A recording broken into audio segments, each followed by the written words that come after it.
everyone. Welcome to Tales of SEGLESIA, Session 11. And of course, we are doing this on the 23rd of December, which is a way of me saying that happy holidays, everybody. We're about to enjoy another game of Dungeons & Dragons. And not only a game of Dungeons & Dragons, but we're going to do our own little minor celebration of the holidays. In which case, before we get started, I want to mention that there are some improvements to the interfacing for our players here. They could actually switch between different scenes now, covering content such as the available quests, the SEGLESIA map, and the front dashboard. There are all sorts of other additional tweaks, very subtle, that I've added into the game, including some festive holiday things added on top of that. But before we actually begin our game, we need to begin our weekly tradition of speaking to our players, introducing them, and having a little bit of a banter. So, in which case, if I haven't said in which case enough tonight on this session, I'm going to switch over, if Discord is still working. It like disappeared on me just now. That's weird. Okay, there we are. Hello, everyone. Mistakes are made. Hello. All right. So, welcome everybody to episode 11 of Frog's Life, which is the particular quest that you have chosen to follow. The players tonight are as follows. We have Phoenix V playing as Orgoth. Hello. We have Squigs / Docker Squigums playing as Windveer. Heyo. We have Sensei Suplex playing as Rashid. Yo. We have Ambrose playing as Zug. It's me. And we have a new player who is debuting on tonight's episode. Please welcome Larpstrong Carter playing as Roby, which I believe it is pronounced Roby. It's W-R-O-B-I. You should see Roby's information in the character rotator on stream along with the others. So if you want a super quick gist of Roby as a character, there's some information there. But welcome to the game, Mr. Carter. Thank you. Thanks for having me. I'm interested to see what's going on and Welcome. not die, hopefully. Welcome to the Sacrifice Club. Hello. Hello. So, as a way of formally introducing you, Mr. Carter, please give us a very short summary of your experience with D&D, a couple of the things that you love about playing D&D, and one interesting thing about yourself as a person. Okay. Yeah. So, been playing TTRPGs, mostly D&D 5th edition for, 6 years now, give or take. Got into it because I was a LARPer and wanted to learn to roleplay more. I run my own little fun games and stuff on another channel that I really enjoy, like being a DM, but it's good to be able to be a player. Fun thing about me, I'm an IT guy, so I'm a nerd by trade. This is just my way of being extra nerdy. Super. Same here. Fantastic. And in which case, I would like to let everybody know tonight's question. The question that is, I was going to think of a holiday themed question for everybody in order to start a festive banter. But, why not just stick with the classics? The question for tonight is, what is the best pizza topping? And I'm going to start with Ambrose.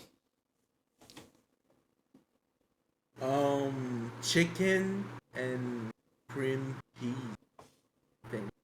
I don't know how it's called in English, but it probably sounds disgusting. But, Chicken and what? And cream cheese. Chicken and cream cheese. Never but had it's it. Not called. It's not You mean called cream ricotta? cheese. Yes, kinda. But yeah, pretty much. That's pretty much it. Okay. Gotcha. Now I feel like eating pizza. I mean, I love pizza, and no matter what, I'm gonna, I'm a foodie too, so I'm gonna eat pretty much any of the options you throw in front of me. I'm interested in knowing properly prepared what that tastes like, but I can't say I've ever had it before. Definitely something I want to. It's definitely something I want to try out now that you mentioned it, for sure. Hey, Phoenix V, what is the best pizza topping? Tough to say. Maybe barbecue chicken. Barbecue You chicken. gotta pick which one. Yep. Which one though? That's a lot of toppings. I mean, pretty much just chicken and barbecue sauce on the pizza. That's about it. That's what I know here. There's a lot of ways to prepare. That. I've, in most cases, it's like, are you saying like the sauce is barbecue sauce instead of it being pizza sauce? Yeah. Okay. That's what I remember it being. Because, it's the sweet sauce. Yeah. Squigs.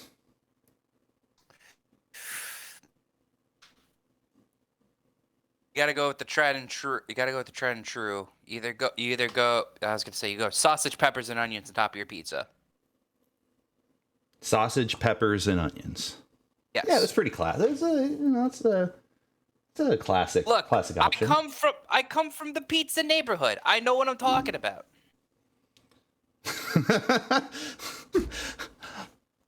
I see. My brain is trying to compute an appropriate accent, but I'm not even going to attempt. Not even going to attempt it. Hey, Sensei, favorite pizza topping or best? Sorry, best pizza topping.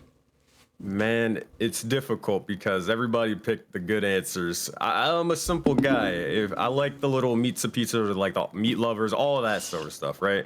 Mm-hmm. So I think honestly, kind of like what Sean said, anything pork related, whether it's ham or anything like that, that's pretty goated.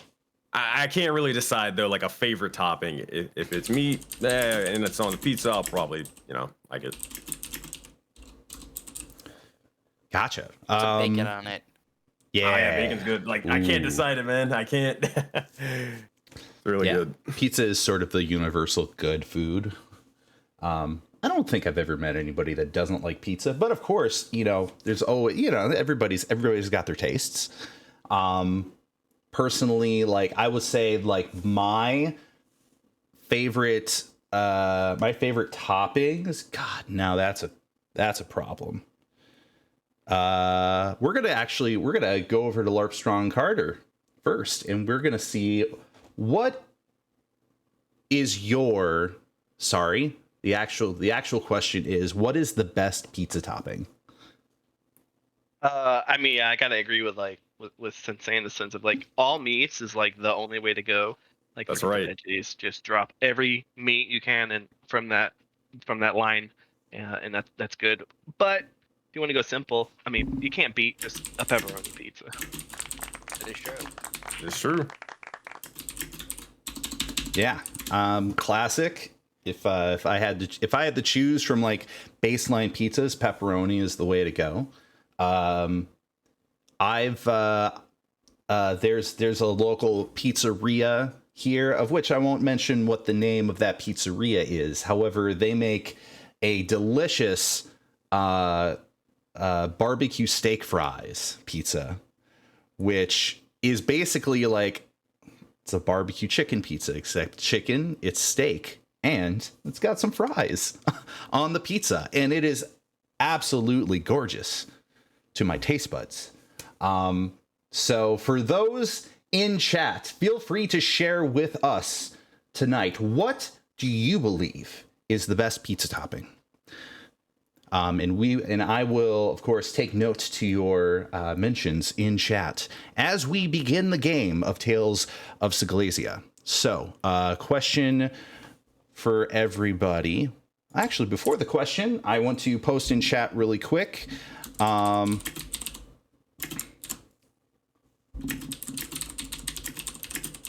There we go.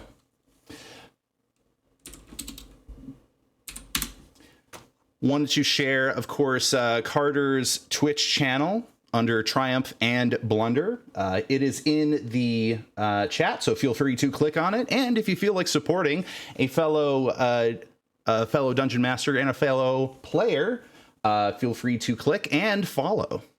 And in the in the future, we'll definitely be, my hope is we'll be hearing more from Carter after this session. But without further ado, is everybody ready to play Tales of SEGLESIA? Yes, Mr. Jesus. It's that pensive wait before everybody responds. Like, I'm just waiting for you to try to do that. Oh no, I was just waiting for you to try to do that Matt Mercer look of Tales of SEGLESIA. And then do the eyebrow raise. Exactly. But no, it's the Rime of the Frost Maiden curse. It's just like everybody's like, "Oh, I don't want to speak first because I don't want to speak over somebody." Well, maybe someone else will speak before that happens. Fuck it, I'll just say something. Ah! And then it becomes like a tidal wave of everybody saying, "Let's go!" Ah! It's just a. Wait.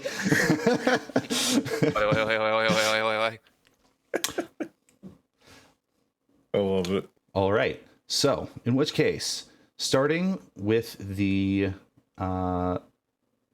introductory music.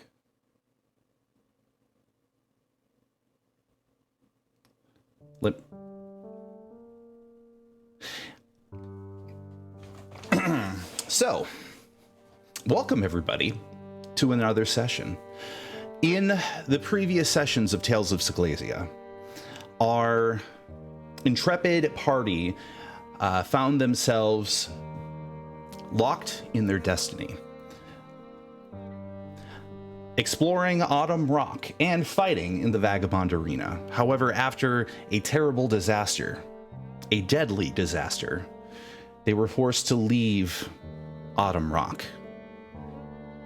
And in the wake of the unrest brewing in the city,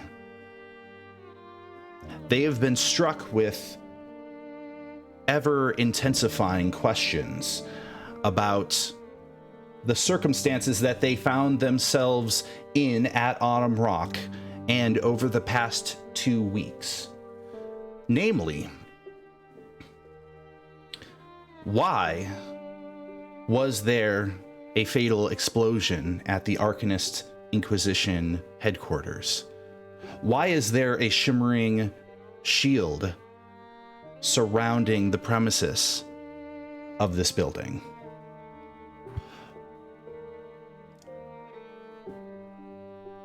Who or what has been peering into the actions of the party? And in a more recent sense,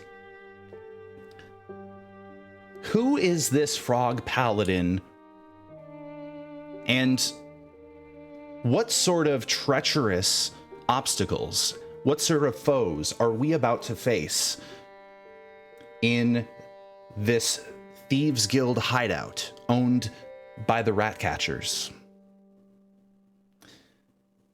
But before any of those questions can be properly answered,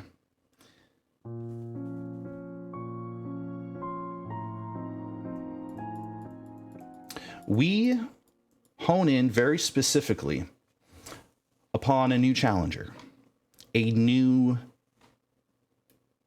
fighter, a new adventurer that has entered the fold. And so, Roby, you find yourself in a state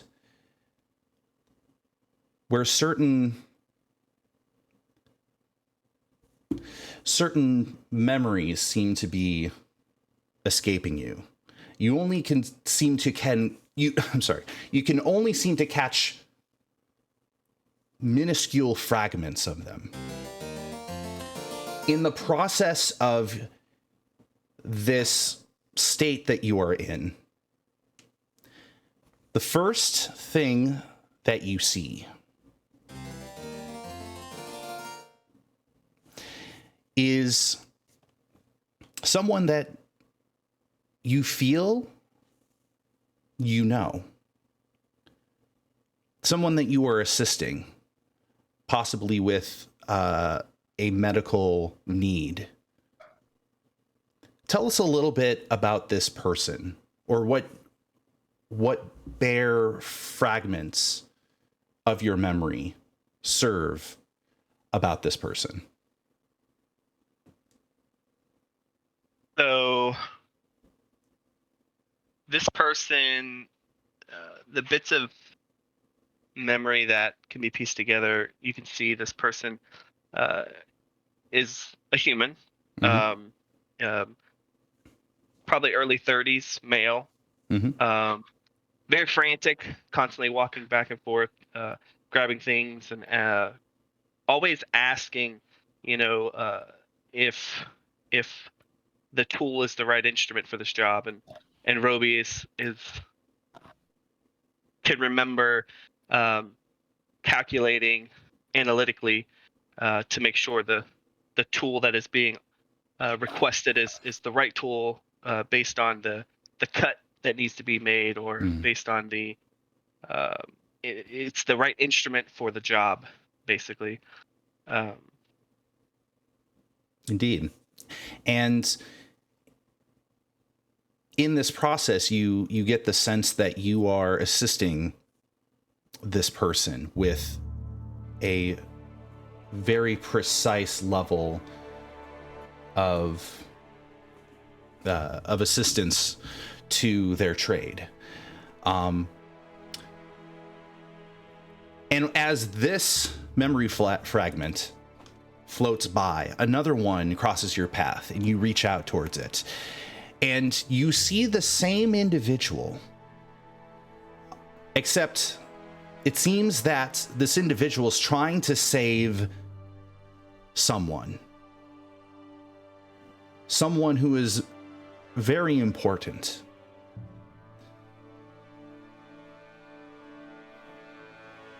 What, of course, while you are an automaton and feelings might be slightly beyond your programming, perhaps simulated, what are you thinking or feeling in this moment as this person who is very important is fading fast? So definitely, like you said, feelings aren't not part of his coding. He is thinking very logical. He sees his boss, if you will, frantically trying to stop the bleeding, to stop this person from dying, and screaming at Roby to do something, and Roby's calculating, and he's trying to figure out what's the best thing, and there isn't an option. They've nicked an artery, or not they, this person, his boss, unfortunately nicked an artery that just is not able to be clamped. Roby's tried to clamp it numerous times. Every clamp, it pops in another area. So Roby doesn't understand the notion of death per se. He just understands that this person is deemed to be a life that's valuable. He can see that on the expressions that he can glean from his boss, and Roby just is unsure how to say anything but there is no hope. He will be lost. Understood.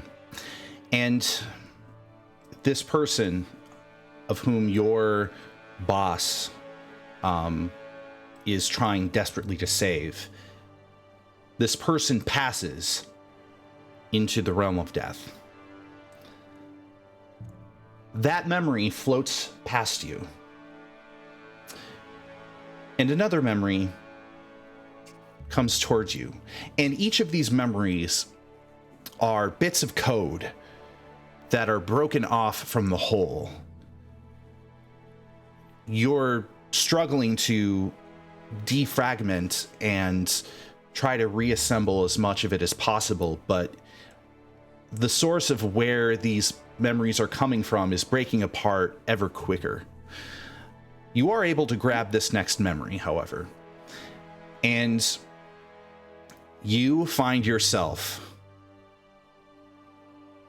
partially busted. You find yourself with an arm that is mangled, with sparks coming out of your neck, and it is raining, and you're in an alleyway. And this person who you identify as your boss is surrounded by a number of nefarious individuals. Individuals that you somehow associate with that very important person that died. And just before your boss is unfortunately murdered in front of you, what sort of thoughts are you having in this precise moment as the final blow is dealt to him? So,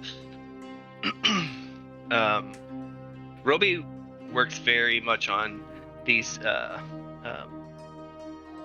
directives. So he's been, coded to specifically be to do whatever his boss has said to do.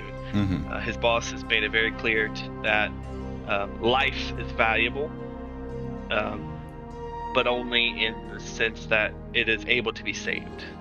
Knowing when a life can't be saved will help you understand that circle of life. So that's why Roby very meticulously thinks, can this life be saved? In this moment, his first instinct is to incant a spell that his boss taught him that helps to kind of bring people back up if they've fallen really quickly. Mm-hmm. But he notices his vocal box doesn't seem to be working. Maybe the sparks from his neck he got hit and his vocal box has been damaged. So he tries to move and he realizes his legs are busted up, his arms falling off. There's no way to get over there. He anticipates a 3 or less % chance of him being able to save his boss, which is not enough. So he sits back and without feeling, without thought, begins to drift off.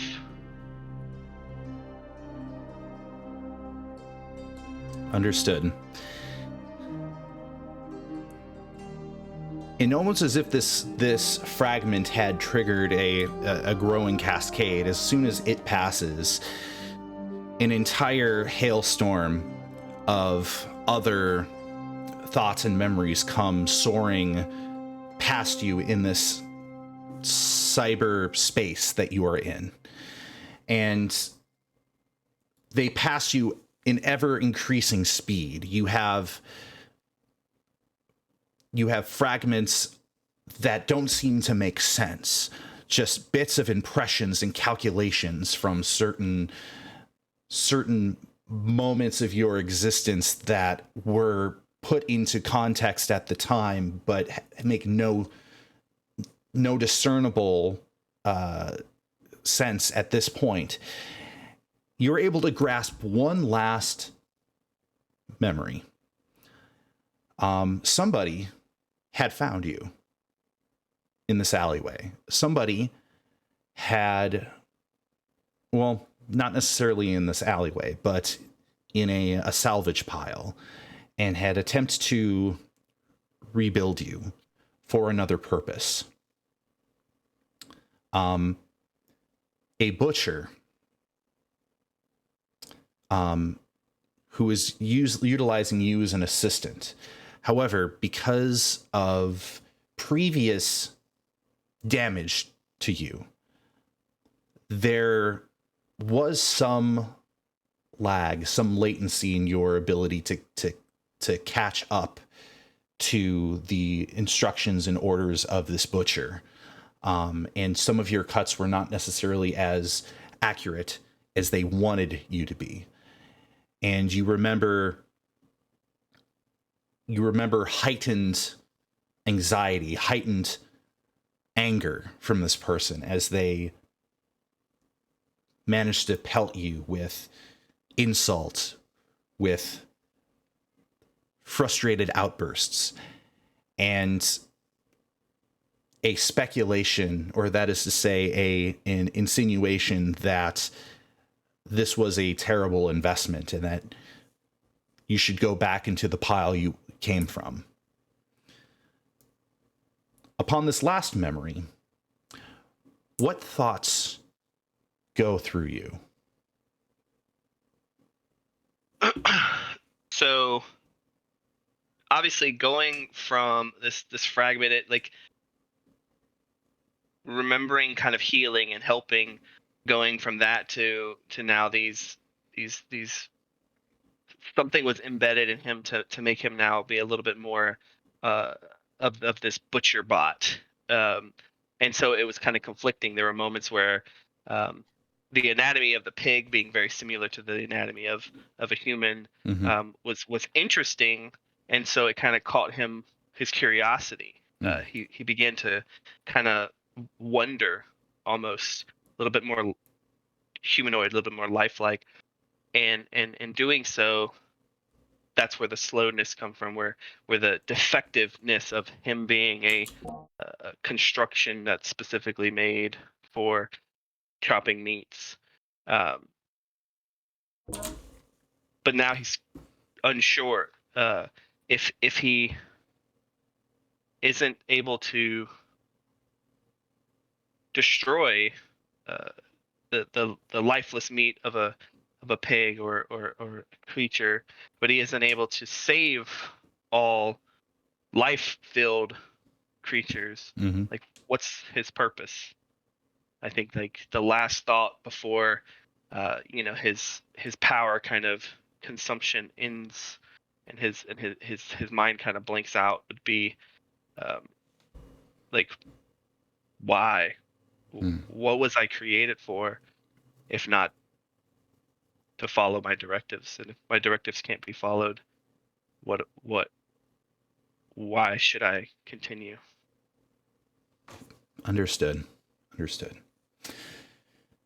And as this last memory soars past you, you are pelted with code, and all you see is a strobe of flashing lights that becomes ever more intense as moments pass. Moments that seem like eternity as you're trying to make sense of everything, but at once you realize that there's no putting all of this back together. Almost a sense that you have to start from scratch. And just like that, a bright flash of light and complete darkness.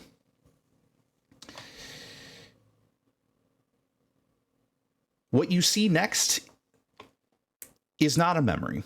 It comes from your optics. You realize that you're not able to move your arms. You're not able to move much of your body except your head and one of your eyes. This is not necessarily because of damage, but because of sort of a premature waking in the middle of this attempt to defragment everything, to put all of the things back together. However, you see, and in fact, you can hear a bunch of people standing and surrounding you. And one of them, somebody who's a goblin, looks over and says, "Ha! What do you think, huh? I dug it up out of the sewer. Hey, do you think it's worth anything?" A large tiefling bearing over you looks down and says, "This thing is broken. We're not gonna get a single copper from this thing. It's probably just trash you dug up." "But at least it's, yeah, you're right. This thing it's complete garbage." A third person enters your view, and this is a Kenku, and in a mangled cobble of speech that it grabbed from all sorts of other voices, it essentially says, "Should we tell Sandora? Or should we just get rid of this thing?" And the tiefling looks down and ponders, and you see a fourth individual. And this fourth individual is a primate, a monkey. And they approach and they say, "Hey, I have an idea. Let's feed it to Bessie. We can get Greytail on it right away. It'll be fun." And then the tiefling looks over and says, "This isn't exactly the way I wanted to spend our post-heist time, but yeah, I need to take the edge off somehow. Let's have some fun, boys." And you go unconscious again. And the last thing you see, an undeterminate time later, is shadow, is darkness. You find yourself booting up in full now. However, while you have the a familiar amulet around your neck, your other items are not on you at this point in time.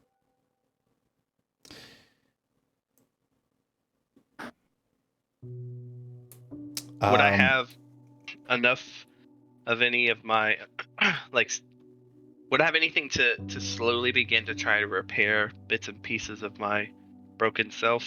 Like, is there like stuff around that I can kind of piecemeal to fix myself up with slowly? Yeah, you are where you're at it's at the bottom of this well, you think, but there's a bunch of metal trash down here. Some mechanical parts, some just broken fragments of different like weapons or gear. And so sticking with mechanics, you will, start off with your full hit points. But for drama's sake, you could certainly use this time to patch yourself up using some of this raw material that you found at the bottom of this well. This well is about you guess it's about 100 feet up, and you only see what you believe to be a ceiling hovering above the opening of this well. You don't have much context of anything else at this point at this moment in time. Okay. Sounds good. In which case, we will get right back to you. However, we're going to switch over to the rest of the party. You have all just stepped down, that is to say, climbed down the ladder to the sewer level, which is the beginning of the Thieves Guild in the Winding Row, a Thieves Guild owned by the Ratcatchers, which is a large, decentralized sort of franchise gang in SEGLESIA that has places all around the city, with each of those places run by a sub-boss of some kind.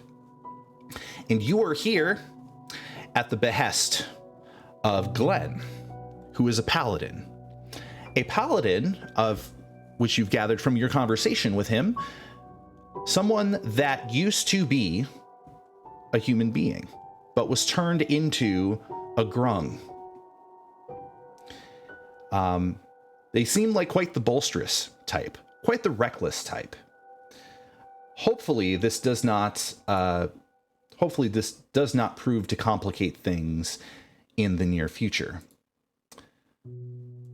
But allow me to switch over properly to the scene in question.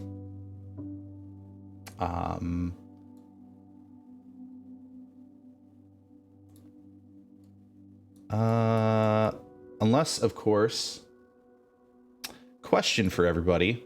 Do you see an entire map? Because you shouldn't. And I think Foundry broke down for me. No. No. I just see the hallway. Just see the hallway. Just the hallway, Okay. Yeah. All right. Let me reset my thing, because it was showing an entire map for me, and that's not what's supposed to be showing. Avert your eyes. Avert them! It's foul magic. It is not foreseen by the player mortals. Only the gods will know our fate. And in true Project Aurora style, one particular player is going to completely vanish out from under you. And in their place, a familiar creature called the Keeper. Before I run that sequence, I have to pause really quick and just let everybody know I'm going to be restarting Foundry, so I will ask you to restart your session here, because Foundry sort of blacked out for me just now. Let's just make sure I'm not running any extra stuff. Yeah, let's close that. Thank you.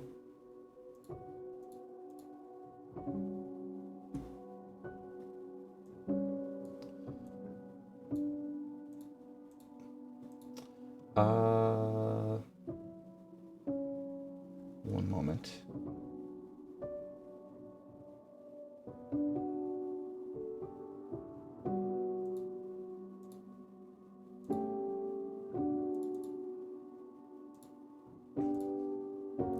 See if I can bring Firefox back up. There we go. Okay. If I could have everybody refresh their Foundry session really quick.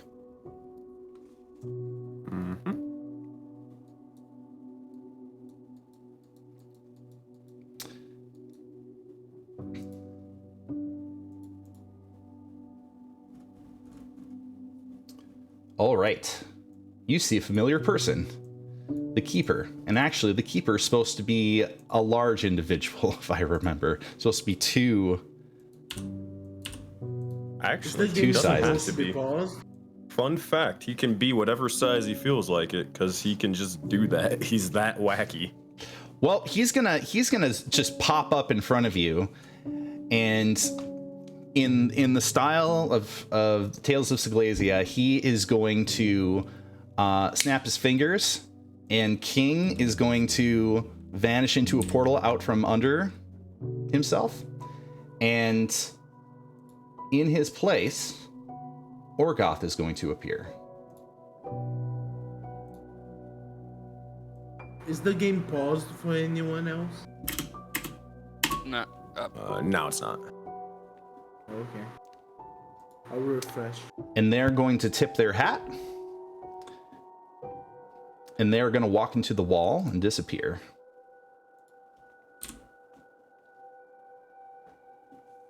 At this point, That's weird, man. I look over at Oh, God. over at Rashida, just like, what is with his MO on that one? I don't fucking know. I was just looking down at my cards for 2 seconds, and I look up, and now there's this big fucking plague doctor who just takes my kobold friend. It's gonna bring him back, right? Right? Well, he has on numerous occasions. I'm just saying, you should at least try to say hello. I mean, he didn't give me a chance. Next time I'll make sure to do that. I'll ask how his day has been. Like, it was like, I don't know, the traffic here. Like, was it too We don't bad? need that. I'm just saying, at least he could be able to say hello. That's all I'm asking for. So I'm gonna try to find him.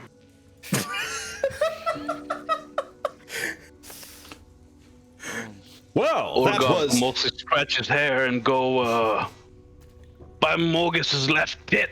What am I doing here? Yes.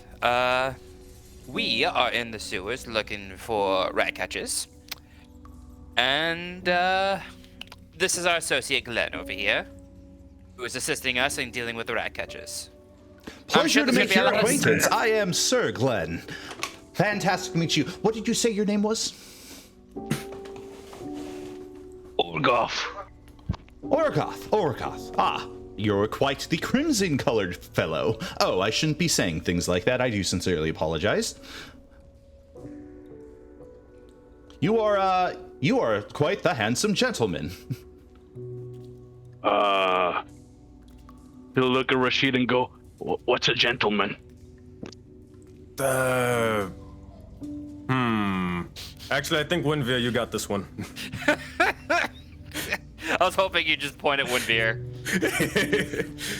It just goes, a gentleman is someone who gives himself proper decorum when it comes to civilized society. So our friend has been drinking, hasn't he? I think he was trying to be nice. What does nice mean? Oh, my goodness. Well, this certainly has been a very interesting episode of strange things happening, but it is all a distraction. As you all recall, you are here helping me raid this nefarious Thieves Guild, hoping to locate the boss of said guild and ask them questions about the mage that turns me into this shape you see here. The frogman. Yes, I wasn't always a frogman's, but I am a frogman's now. Wait, You're just gonna... Hold on, we're not just gonna walk right past it. What do you mean you weren't always Frogman? Oh, I used to be. I used to be a very handsome human being, my good sir. But, alas, it seems that in the moment that as a squire at the time, my knight had perished at the hands of the mage, of which the name I do not have. I only have their visage. This same mage managed to spare me, but thought it was crueler to turn me into this sticky creature. Well, I see. I'm sorry to hear that, but didn't mean to pry. Oh, well, it is my story. It is my legend. Someday to be legend. But as a self-appointed knight, because it's not as if a frog like me could ever be properly knighted. But since I have experience as a squire, I have self-knighted myself. Don't even worry about that. See, that's just another sort of obstacle to sort of overcome. You can be the first frog knight that is respected across all the lands. be a king, why don't you? Just takes a little bit more effort. That's all. I like your imagination, my friend. I appreciate it. But this talk, it's becoming a little bit verbose. It's time for us to march forward with brazened arms and sharpened blades. By all means, lead the way. Yes, let's kill people. Wait, no. I'm gonna grab Zug. Okay. I don't know if I can, or if it just keeps fucking going. You can try to roll me. Alright. Oh. Good lord. Yeah, let's see how this goes. -1 squad. I guess Let's athletics to go. grab you. Yeah. This is where Rashid rolls high. Yeah. What the fuck? Yeah. Rashid's strength increases to 20 for 2 seconds. Snake Mask, what you doing? Stop, Snake Mask. Oh, no. Hold on. We should probably look for traps, because last time I kind of took a tumble and it didn't really leave me good. So let's just look around and then march forth. Okay. Essentially, be careful. Yeah, and as he's doing that, it'll probably mention to Orgoth, and I guess anybody wants to take the leads. Keep an eye out, and he's gonna just drink a couple of health potions because he is not looking good. All right, let's do this. All right. Roby, Oof. you hear voices. Oof. The voices seem to be a little further away, but you definitely hear a very gruff voice saying something about marching forward. Okay. I imagine, he doesn't have his kit in which he would have used to repair himself, so he's basically taking some of his wiring and he's used it and fashioned it into this sort of arc welding type of mini arc welding type of device by put together just random bits and bobbles. Whereas at one point he does recall what he looked like, because he's seen he's seen himself in a mirror a few times in the office that he just can't picture fully, but he once looked very well put together. Basically everything seemed to fit. Now he's just kind of grabbing what he can and fitting stuff where he can, so he's going to look very cobbled together. Okay. When he hears this he stops because it's noisy, it's all the breaking of metal and welding. Mm-hmm. And he's trying to listen to see if he can figure out where it's coming from, because all he can tell right now is there's only one way out, and that's up. Right. Okay. Back to the party. So, what are your decisions? How do you wish to proceed? Should stay together. We'll have Zug and Glenn go first. Over here. I got an idea. Rashid and Orgoth stay in the middle, and I will head up the rear. Sounds good. Hey, you mind if me and Orgoth, we look around and see if we find anything, and then send the two big guys up front? That point, just have me do it. Go for it. I don't care. All right. In this case, I'm gonna go stealth. Give me a second. Because I am somehow pretty stealthy. Oh yeah, you are. Damn, you're pretty stealthy. Rolls a 20. So yeah, I'm gonna go up ahead in my stealth and see if I can scout it out a little bit. Okay. So you're gonna go forward with your stealth. So feel free to start moving forward. Of course, you are pretty darn stealthy at a 20. All right. Get to here. Oh, boy. I would like to introduce, of course, I would like to introduce a feature I've started implementing into my games, by the way, that if you put your token over a certain spot where a trap is, I won't have to tell you to stop because Foundry will tell you to stop. Hey, roll a dexterity saving throw there, Winveer, as you notice, I'm gonna have to back you up in just a moment here.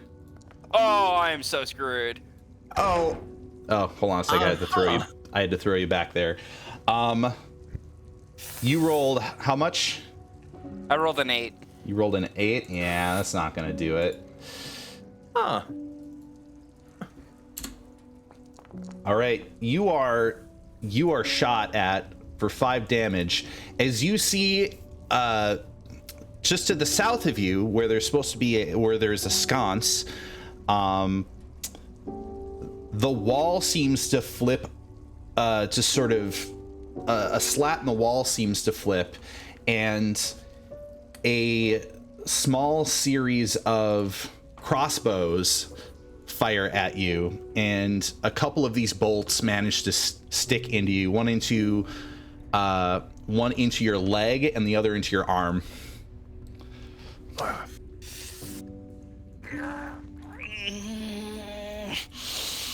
I turn back with the others. You're welcome.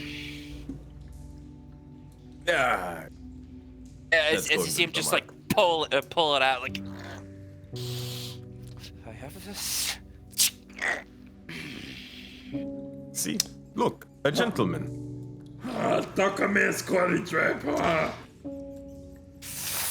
I do not need it from you right now, Sug. There we go. Rashid, if he can, he'll look towards this little trap thing, and try to figure out what exactly caused it, and see if I mean, it's already like, I assume it's already been trapped or triggered and all this stuff, but like maybe figure out where it's leading to, you know?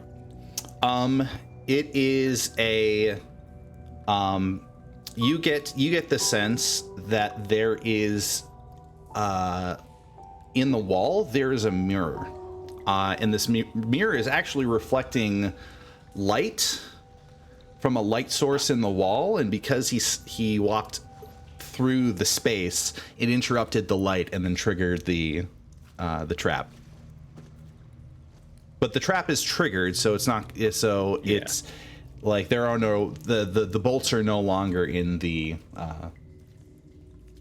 bolts are no longer in the crossbows. Gotcha. He'll just say they're using mirrors and stuff. I guess I didn't give him as much credit. Yep, and this is why I thought my first plan was a better idea. I did look for him, but it's all good. I just need to be even more careful what we're dealing with.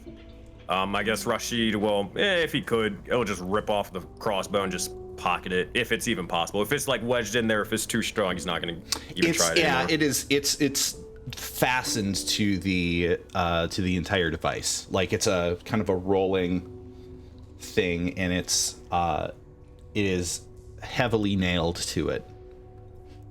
I got an idea. Hey, Zuck, can you rip this thing off? I have an idea. We can maybe use this to trigger a couple more traps in the future. Yes, coach. And Zug's going to attempt to rip it off. All right, strength roll.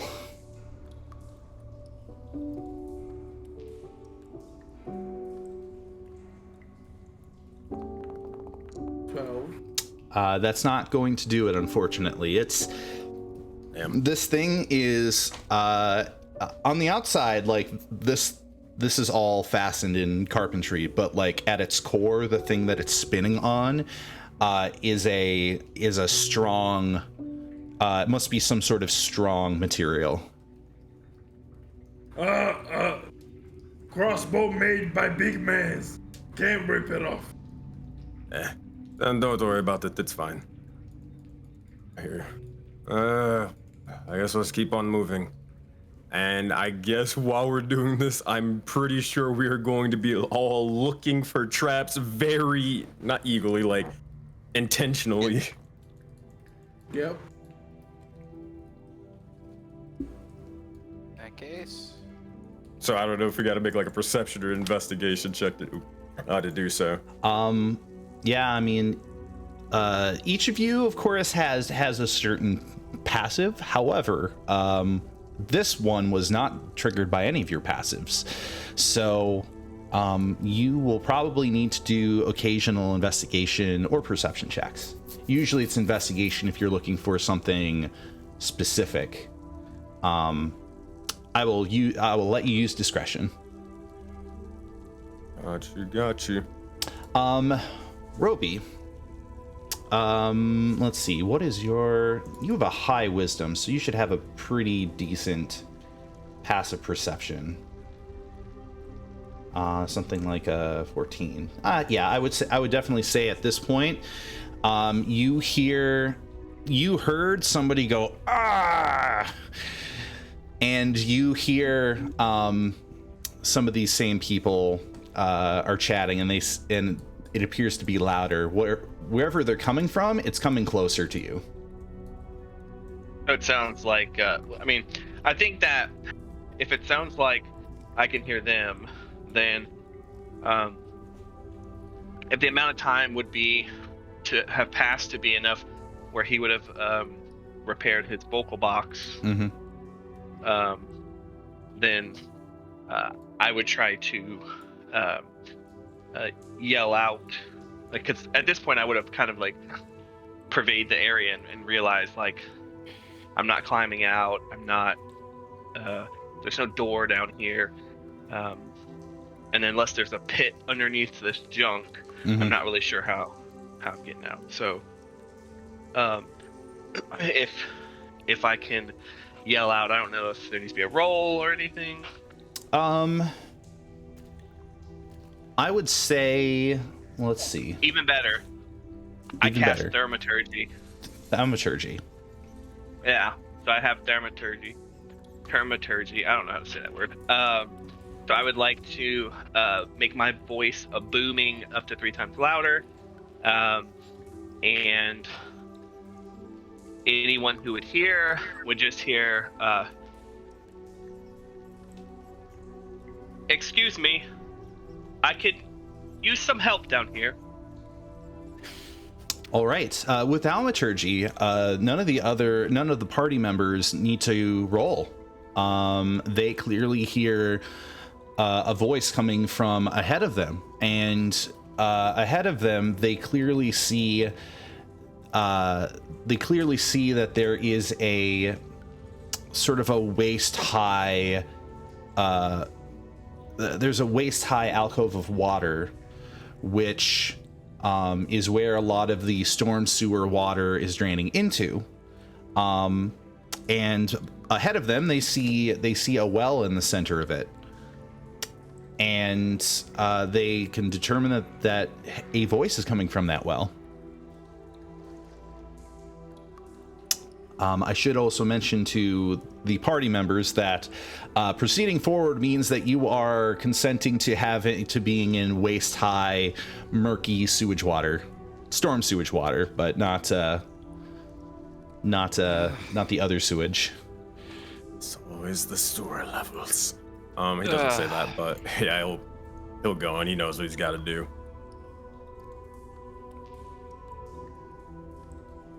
All right. Did you hear that?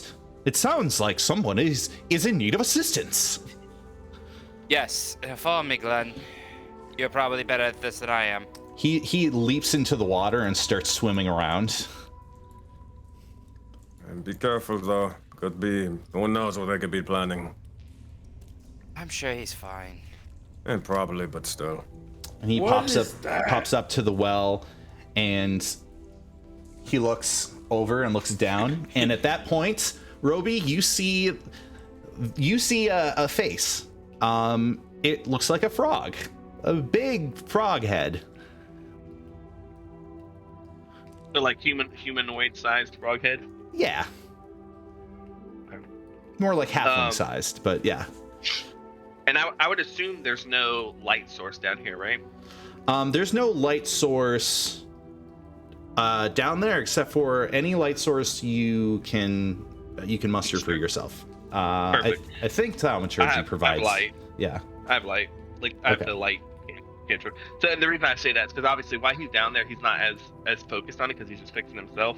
But as he like kind of looks up and I'm assuming there's a little bit of light up there. He can see. He'd be like, he'd look down and realize, oh, maybe they can't see me down here, and he would cast light on him, on a piece of himself, so that light will be cast from his body. Gotcha. And I this is a good time for me to remind everybody. Actually, I'm doing a little bit more with lighting and shadows and vision. So each of you as players have a different vision depending upon how well you can deal with darkness. And if you can't really, then I would let me know if you use a torch so that I can change the lighting of your token. Awesome. However, the Frog / Glenn does have a torch on him. He has he has a lantern on him. It's a pretty bright lantern. So if anytime you're near Frog, he will, he'll be lighting the area around. Real quick. Yep. If possible. So, at a game, I know this guy's a player, but I'm gonna be real with you. This random guy already got traps. We just saw a bunch of people freaking sprint down in here that we were sort of supposed to kill and all this stuff. Dude's claiming for help. I'm gonna at least look around to see, like, is there anybody else here? Like, are we just walking into an ambush or something? Because this is like the prime spot to sort of do that, if anything. Just a quick little glance around. All right. Go ahead and make a roll if you wish. Sure thing. Perception? Perception, if I could. Advantage. 22. Okay. Gotcha. All right. Absolutely. So Rashid, at a 22, there's a couple things that you notice. You're taking a very close look at your surroundings. One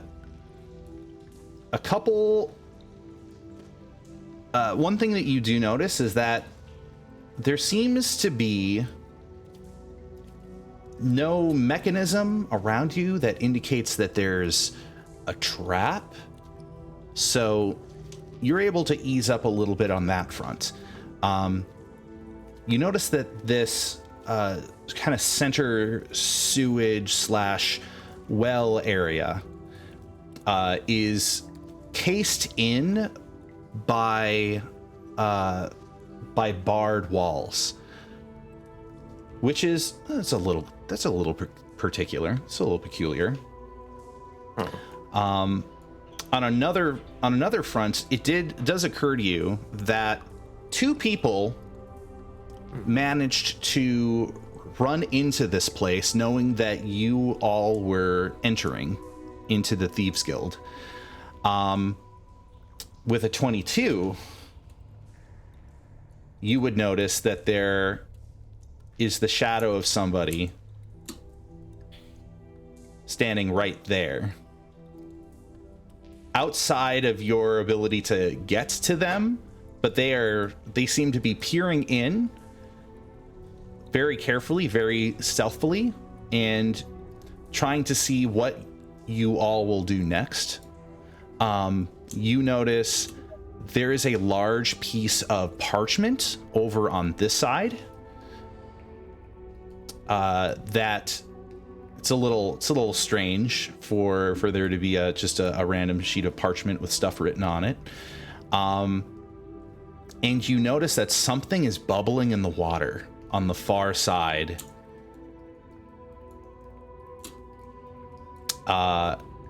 You can't make out what it is, but there's something in the water. And there are bubbles coming out of the water. Good to know. I'm not going to just yell this out, give off that we know this information, but I will pretty much head over to Winver, whisper, pretty much saying, we're not alone here. Saw someone off to the side. I believe it was over here, or was it over here? Over there, yeah. Gotcha. Sort of pointed out. Not trying to like make it too obvious that I'm looking over there. And then also say, I also found a bit of parchment, but I'm more worried about that individual and whatever's bubbling in the water. Mm-hmm. Spread it to the others. Understood.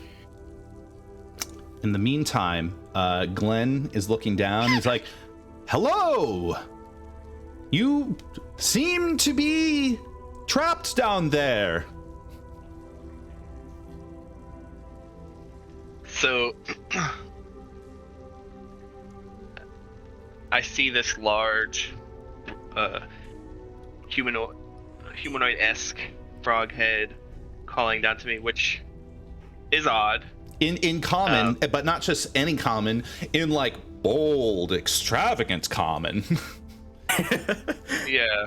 So like very, very much humanoid. So I'm like analyzing like what this could be. But then I realize I am stuck down here and I could use some help.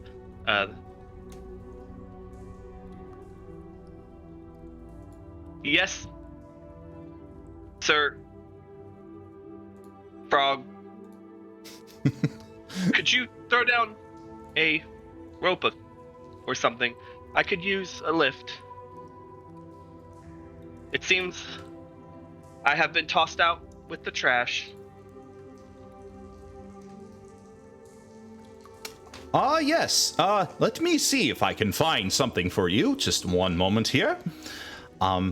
And Glenn climbs down off the edge of the well and then looks to all of you, his head just peeking out of the water. It's like, "You all don't happen to have rope?"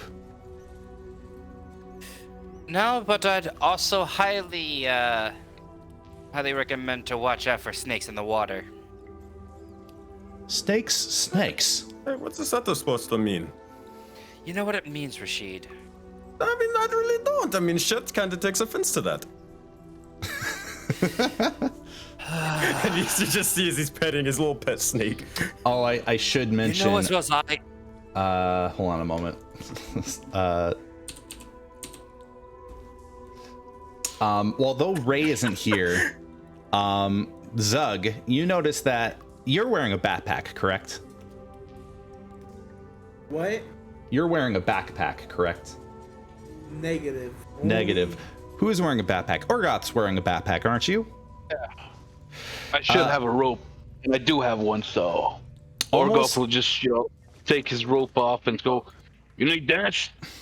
Here, take it." As you're pulling the rope out, a certain Displacer Beast kitten crawls up on your shoulder out of your pack. And Whoa, hisses stay at the there. water. Again. And it's like talons or so its claws are digging into your shoulder because it's surrounded by water. Oh, you're gonna be a good warrior.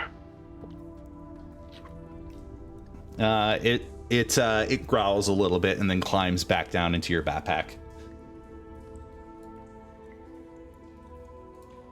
He'll look at the scratches and say, "Good boy, well done."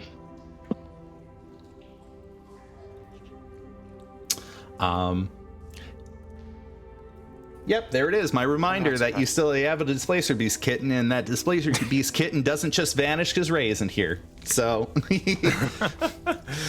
Yeah, perfect. all right. So, you grab rope. How much rope? Pretty much says 50 feet. 50 feet. That might not be enough. Does anybody else have rope? Wait, Oh, God. I look over and be like, Rashid, don't you still have your special blades that might be able to help? I was thinking the exact same thing. Ah, yes, two minds think alike. You'll see as Rashid, like, he was looking down at them, but he's also really eyeing over off to the side. So he didn't really. He seems like hesitant to do it, but he'll kind of keep like an eye in the back of his head and just like probably. Yeah, I mean, I don't know how this will work necessarily, Matt. Like, I don't know if I can like unravel the chains on my blade and then just toss him down to this individual. Is that a thing I could do? Your blade shades, sorry, your chain blades, are strong enough to carry the weight of you.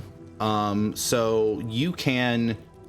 I would say that they are hooked so that you can attach one to the end of another and then use it as an impromptu rope. But I believe that's 15 feet and that's like how much? 30 feet Let's total.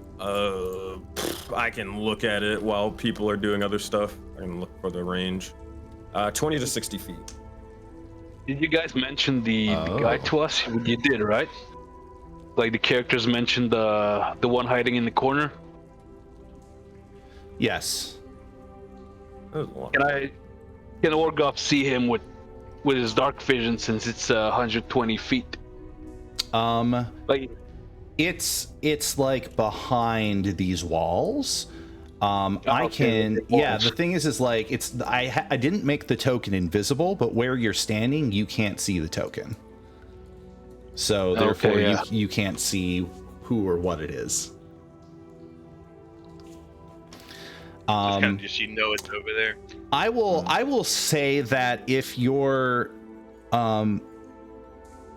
I would say that your chain blades can reach the full if it's 20 and 60. Yeah. We could do that.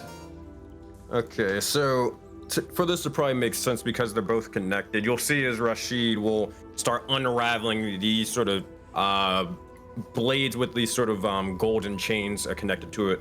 If you've seen like God of War, imagine Kratos sort of or styled blades, but more of like a scimitar sort of feel with the sword part. Yeah. He'll have to take both of them off, and he'll probably just hand it to either our froggy friend here or Orgoth to like sort of throw it down and be able to pull this individual up, because Rashid knows he ain't gonna be able to do that. Mm-hmm.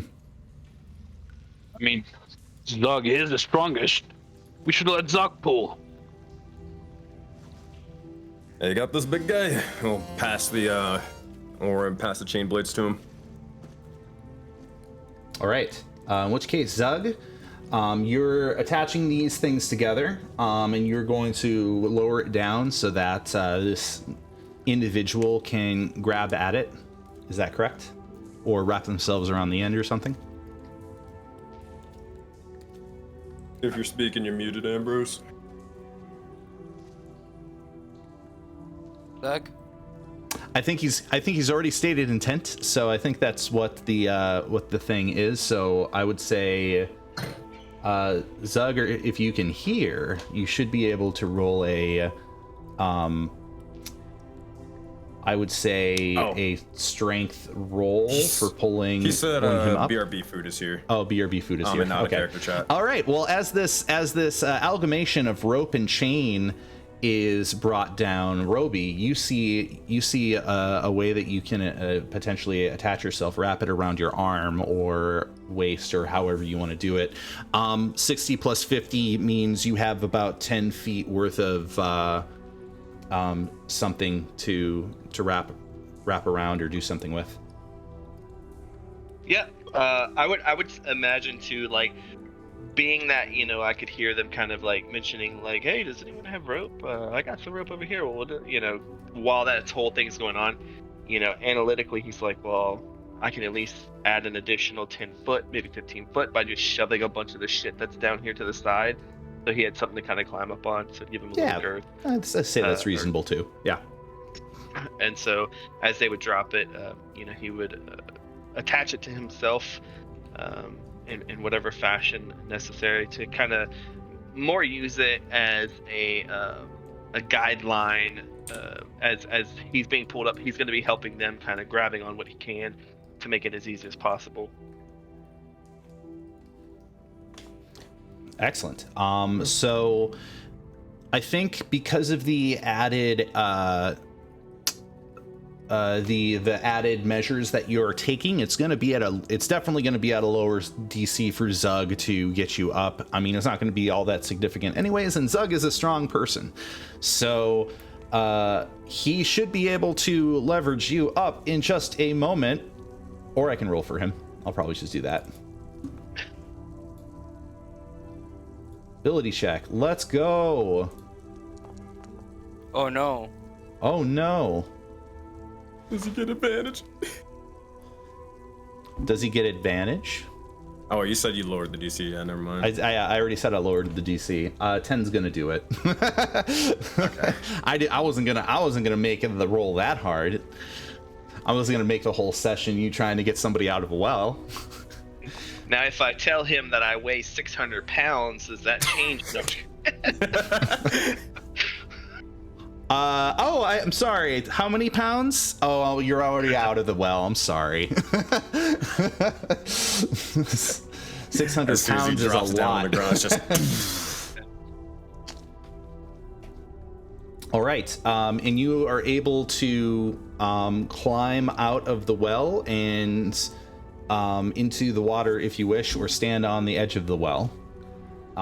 Yeah, he would definitely kind of clamber over and stand up. And I would like to mention, just so everyone can visualize, he doesn't look like the token right now. That is his original self that he will hopefully one day get back to. But I would say he's robeless, so he's all robotic right now. But he looks very much just haphazardly put together. So almost kind of like, what's that fat robot from the Transformers that freaking is played by John Goodman or whatever? I know what you're talking about. Yeah, just like he's Scrapyard or something's his name. I'll Google it. I don't know. Yeah, but the gist is he looks all kind of he kind of looks fat, like he's just put together, and one leg slightly shorter than the other, one arm slightly longer than the other, kind of thing. He looks kind of odd, but he looks totally beaten up. Like you can see indentions in his body where it looks like creatures have been beating on him. As he's looking over you all, he kind of looks at Zug and Orgoth. You look similar to the ones who damaged me, but different. Do you know, and DM, having a brain fart on some of the names you threw out that I would have heard as they were like saying like, let's go and put him to such and such. Oh yeah, because in the introduction I didn't really mention names. However, I did mention the likenesses of them. One of them's a goblin, one's a kenku, one's a tiefling, and one is a monkey person. Of which, didn't you say something about Greytail or something? Greytail, yes. Yeah, that's basically like that's because I knew there was a name, so he's just throwing it out there to see if any of them kind of. I'd like to use my passive insight to just see if any of them kind of like spark up to that name. When you get to it's like, you look similar, but not like the ones that mention the name of Greytail. You also remember the name Sandora. Oh, okay. So yeah, I would throw that out there too then. Wait. Can I roll a history check? Sandora. Like with an S or a Z? With a S. Now, okay. Did I create the name of an NPC that's already the name of an NPC? No, that's the name of a planet, sir. I was like, wait a minute. No, it's S. No, it's not the name of. It's not that. Yeah. Anyways. Yeah, you're good. I was gonna ask, can I roll a history check to figure out if I know these people? I mean, you could. I'm not gonna say you can't. Let's see. In the meantime, Glenn 15. is gonna be like, well, teamwork has made this dream work. Hello, friend. What is your name? That's the frog. That's the frog. Yes. Yeah. Okay. He kind of like he looks like he's looking the frog dude up and down very inquisitively. My previous master called me Roby. I guess you can refer to me as such. Ah, Roby.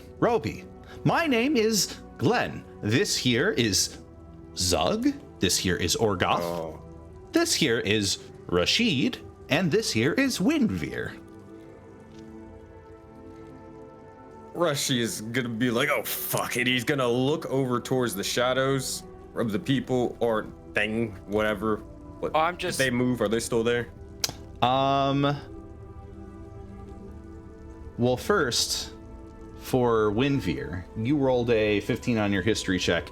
By the description, these seem like pretty general characteristics. One thing to point out is that the so-called monkey person, it's a Hanu. So one of the creatures down, or one of the people down here is a Hanu.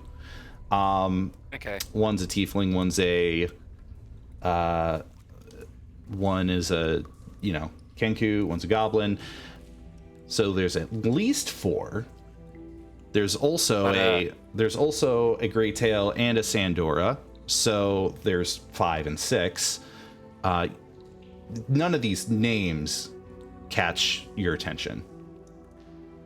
I'm more catching the attention the fact that Glenn called me Winver, even though I said my name was Victor.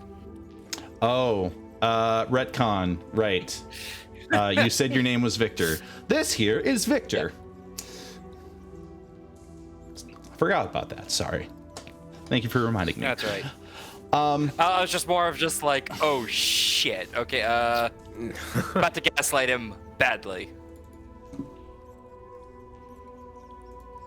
Anywho.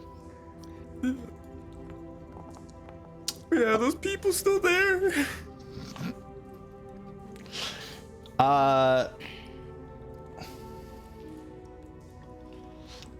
So unfortunately,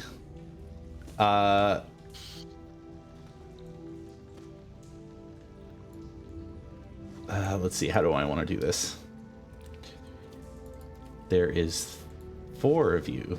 No, there's 3 of you.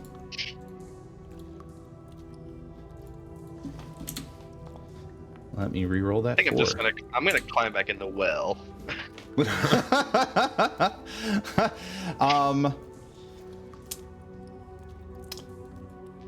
All right. Well, stealthy enough. So, as you were all looking over at Roby, you see another creature manage to poke its head out of the water, literally behind Roby.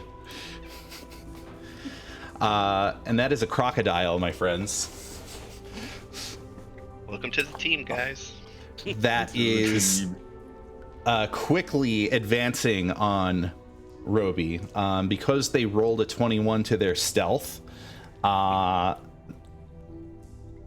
they would be the ones to go first. At the exact moment in time that you notice this, you also notice this individual has stepped out from their concealment, and this individual has stepped out of their concealment, and you realize that you have 3 hostile individuals in front of you. And we are going to roll into our first encounter, my friends. Yay! With the crocodile going first. But She's just gonna be like, ah, son of a bitch. I told you, snake in the water! Did you at least let everybody know? Ah, fuck. Yes! I mean about that guy. Let's do this. We argue later. all right, hold on, just getting the music. I don't think this is fighting music. There we go. That's fighting music. You're now playing, Bausch. There we go. Oh. Set up that initiative. All right. Oh yeah, we gotta do the thingy. Everybody roll into initiative.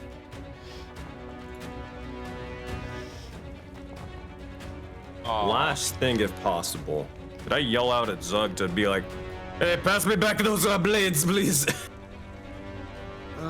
Oh yeah, you're gonna have your blades back on you. Oh, okay.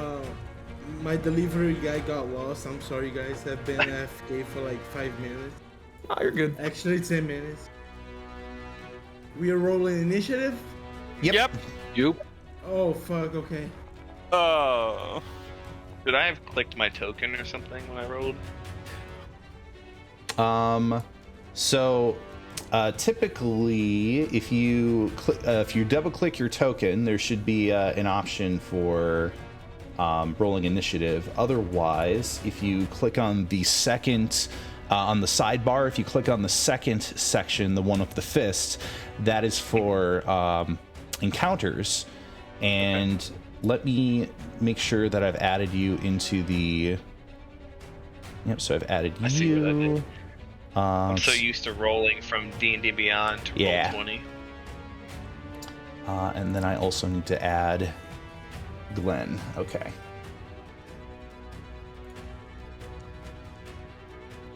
So Glenn would typically go first. However, the crocodile is in fact going to go first.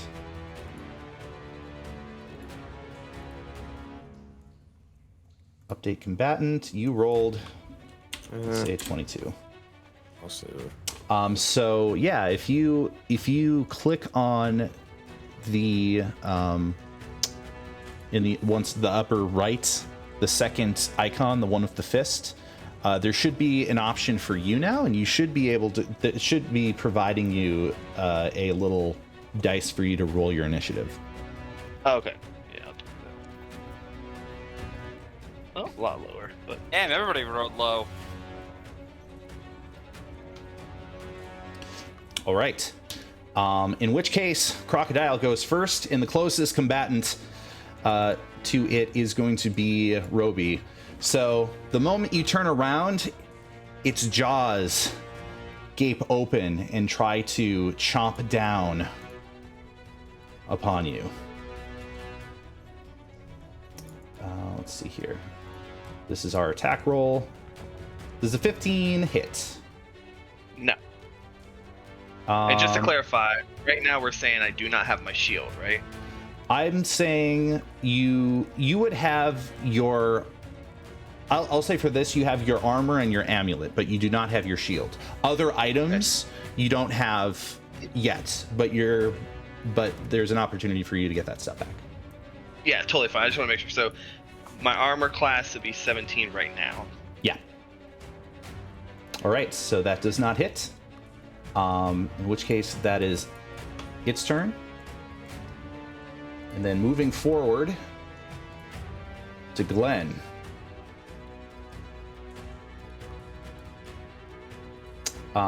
With it being Glenn's turn, Glenn is going to hop up. And he is going to move over.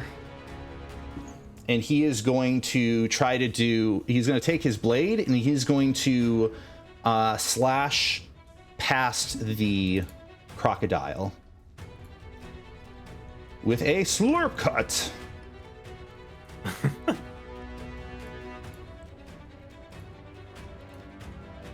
Oh no, that he's doing that first style. Nope, he's just gonna do it. 14's gonna hit, and damage is going to be 9.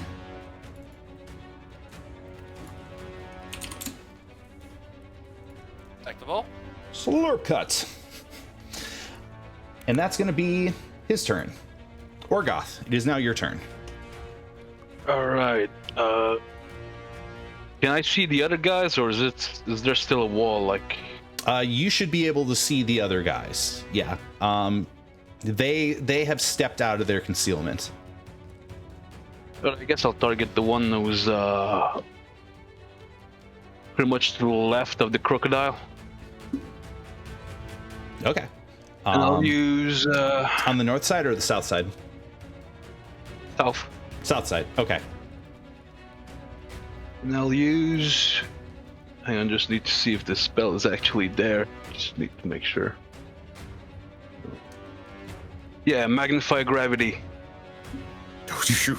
Magnify gravity. Oh, That's Yeah. so sick. All right. Well, tell us what you do with this spell.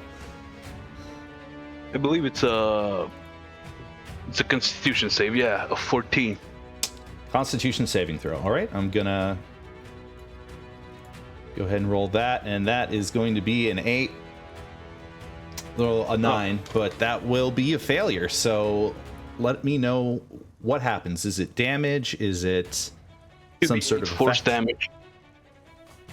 Plus the speed is halved. Okay.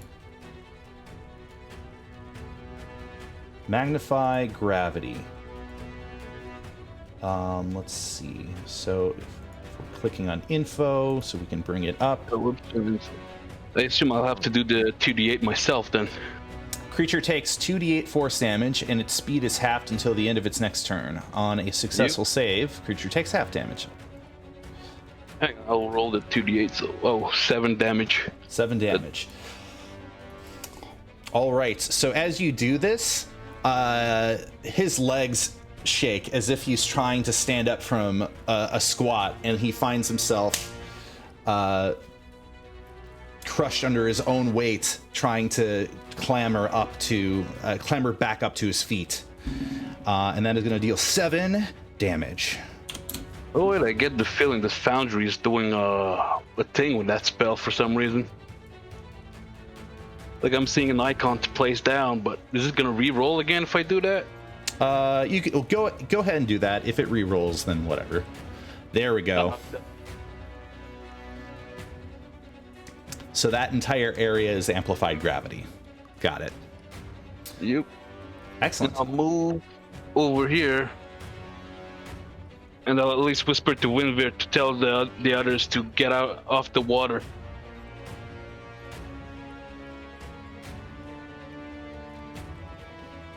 And that's it for my turn. All right. In which case, thank you very much, Orgoth. It is now Rashid's turn.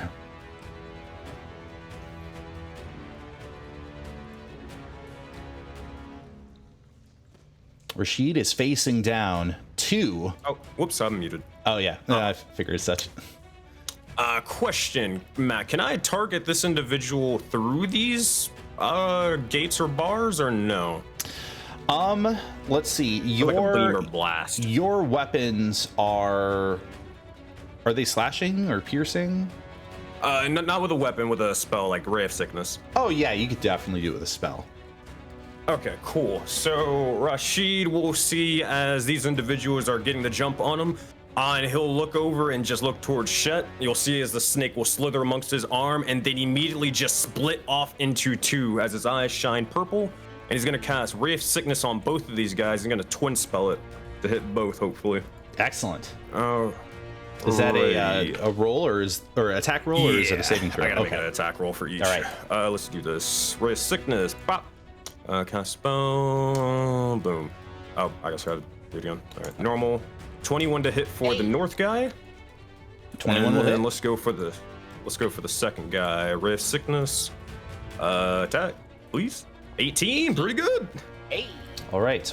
The top one is going to fail their Constitution saving throw, and the bottom one is going to succeed their Constitution saving throw. What's my DC? Is it worth using it? Also poisoned. So no, you, I gotta roll. Yeah. you dealt how much damage was it? Rolling hasn't rolled damage damage now. Oh yeah. 12 for the first guy, and then for the second guy, 10. What the fuck is Rashid rolling? Wait, he's rolling high, huh? Yeah. What? Hey. All right. Well, hey, Rashid, as you take out both of these goons, what does this look like? Oh. How the hell did he do this? All right. Rashid, yeah, again, same sort of thing. He'll look towards his little buddy Shet, and you'll see as the blue and white serpent of Dendar will begin to split off into 2 for a brief moment, rush over and bite onto the necks of these individuals, coursing their veins with poison. As they drop down, I can't do non-lethal, so they're gonna drop down dead. Absolutely. And so as the poison seeps into their blood, you see their veins begin to pop out, and they grow quickly pale, and they end up collapsing to the ground, unable to move their bodies, and they pass into the dead.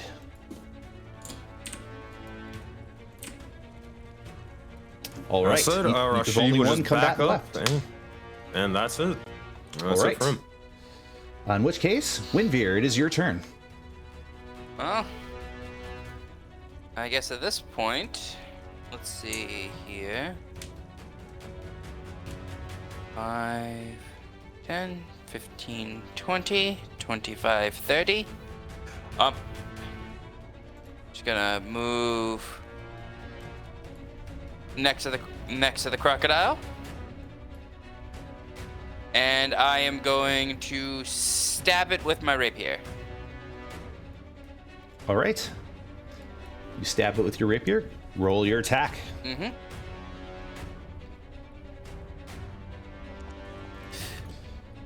I feel like this is gonna be happening. I rolled a 12. Yeah, fuck it. I'll throw a D4 for the on that. All right. Thank you. Kill him.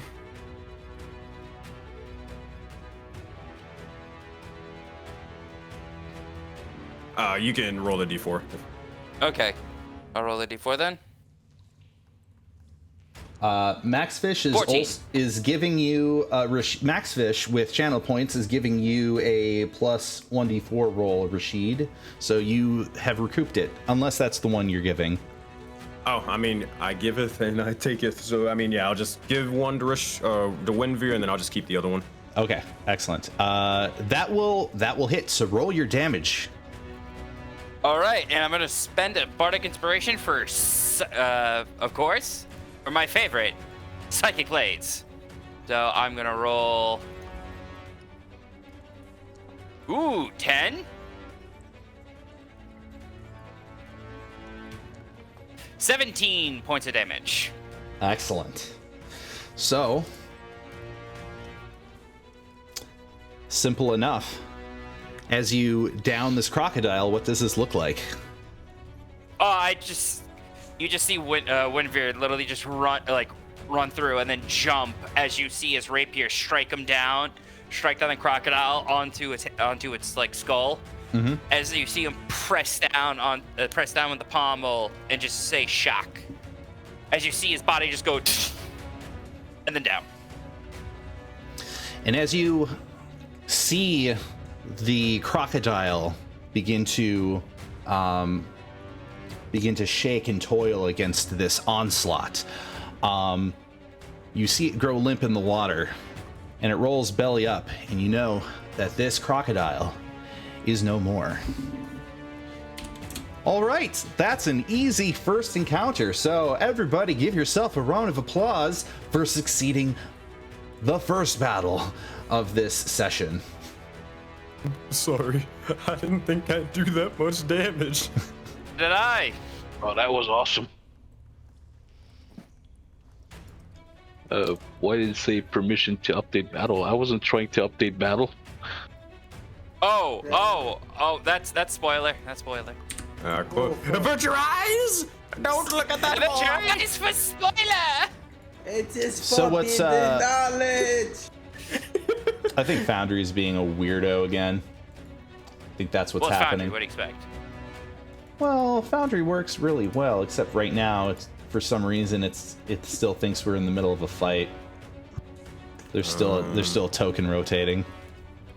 You can delete. So to delete that, I've learned if you you go to like tile manager and then you can delete it. Yeah. It says key does not exist in embed. Oh, did I mess something up? The key does not exist in embed collection. That's weird. If you're just trying to get rid of the thing, yeah, go to the left. I think it's like the tile maker. I can't really look at it because I don't have the DM's version of Foundry. And then you should be able to click on it. It literally won't let me delete it. So he's saying that. So let's do this. I'm gonna do another Foundry restart just for the sake of it. Okay. Sounds good. You want some role play while you do that? Yeah, absolutely. Do it live. Because so I just imagine like this crocodile comes up, tries to bite Roby, and kind of hits a lot of that extra metal chink that he's got on him, as like Guinevere, aka Victor, or whatever he said his name was. Yes, you probably just know me as Victor right now. Victor, yeah. As Victor comes over and fucks the crocodile up, you'll hear Roby kind of like turn and put his hands against the head of this crocodile, and he kind of looks at you. I believe it was hungry. I do not understand why it would try to bite me, though. Did we have to kill it? Well, considering the most likely, especially if it comes from my studies, these things tend to be tenacious. So it probably would have stopped until all of us are its food, or until it gets full. One of the two. I kind of Roby kind of turns and looks back towards the well that he was pulled up. Could we have not pushed it into the well and removed it from our vicinity? It would have still be alive, and yet we would no longer be in danger.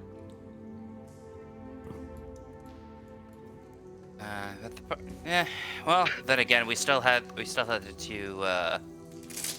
two associates, in my guess, of the rat catchers that were going to attack us anyway. My guess, though, is they probably quote unquote trained that beast in order to be able to catch any type of stragglers that find their hideout. So either way, they're going to try to kill us. As noble as such a suggestion is, we are in a fight for our lives, and we must not hesitate. Yes. This is definitely an interesting thing to note, though. If I could have everybody refresh your window, if that's all right. Refresh it again. Yeah, I want to sincerely apologize for technical difficulties, but I will need you to do. I beat you to it. It's all good. So as you all say that, Roby turns to Frogman Dude. Understood. I have many training, one of which is to heal. I can also, as some say, maim. However, I prefer to keep things alive, as my master once taught.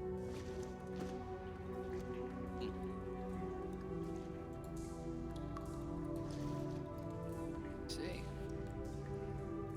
So, you're a surgeon. Weird. Is that?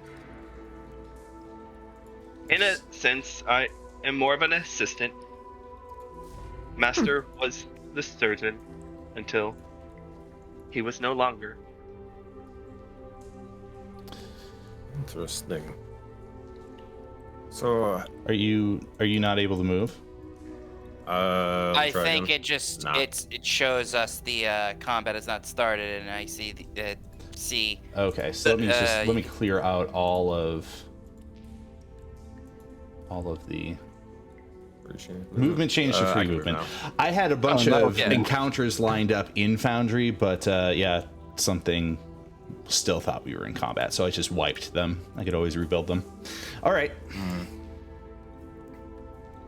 And Orgoff will have like a friendly tap on Rishi's shoulder and go, "Nice going! You killed him easily." Zug is just sat in a corner because he didn't get to do anything. He's like in his feelings in the corner. Well, it's okay. It's okay, Zug. Maybe next time you might be able to deal with the lot. Zug just wanna kill. Why? Coachman's so powerful. He kill mans first. I wanna kill mans. Rashid will he'll take Orga the nod and then look over towards Zug and say, "Don't worry, I'll tell you what. You go first. You set them up and everything, and then just knock them down right afterwards. Nah, I'm kidding. Oh. We kill them next together. I like the plan, but okay. Actually, I'll tell you what. Ooh, for the sort of team building exercise, we'll do like a combo move. It'll be pretty sick. So, Yes, Coach Man. so Winveer, This is good. Yes. you are closing in on that note that seems to be sitting right. I'm sorry. Recollecting my thoughts. You find yourself approaching what appears to be steps leading up to a barred door, and there is a piece of parchment that is sitting at the top of these steps. I was just about to grab that. Would you please move your token on that space? One sec. I'm gonna roll perception to see if it's a trap. Oh, okay. Kinda sus, Mr. DM. Kinda sus. I know, right? learning It's like, here. just move your token first, and then we'll let the not trap happen. 13. 13. You see no thread like leading to some sort of contraption. You don't see there doesn't appear to be something underneath that parchment. There isn't anything hanging over it. It seems pretty safe from what you can tell. So I'm gonna do is pull up my rapier and I'm just gonna try to like scooch it over closer to me. All right. Well, let's see if I can properly Learned my trigger this mistake. by moving it over to you. You'll actually have to move onto it if you could. Want to make sure it works the way it's supposed to. Okay. Should get extra XP for this. There we go. Yay! Good. Oh, okay. Super. Also a new development. I am, of course, taking a note from some of my favorite video games, lore-wise, and individuals that leave notes all over the leave stuff that is readable is stuff that you can collect and will be added to your journal. Bless you, Todd Howard. You and your infinite Skyrims. All right. I'm just looking through. Well, come on, read it out. Just hold on a second. All right. There we go. Oh, as I just roll it up.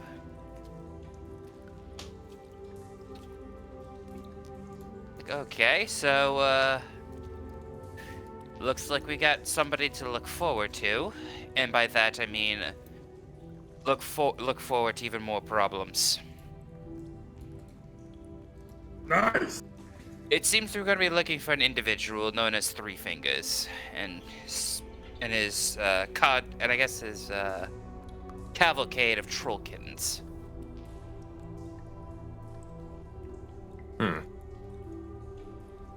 So, well, actually, the trollkins would be easiest to deal with.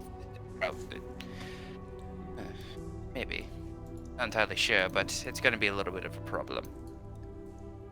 Anywho, as you see me just walk back over, it's like, all right. So, which direction do you think we should take? Zug, Rashid, Orgoth? North. North? Okay. And Nork always goes north.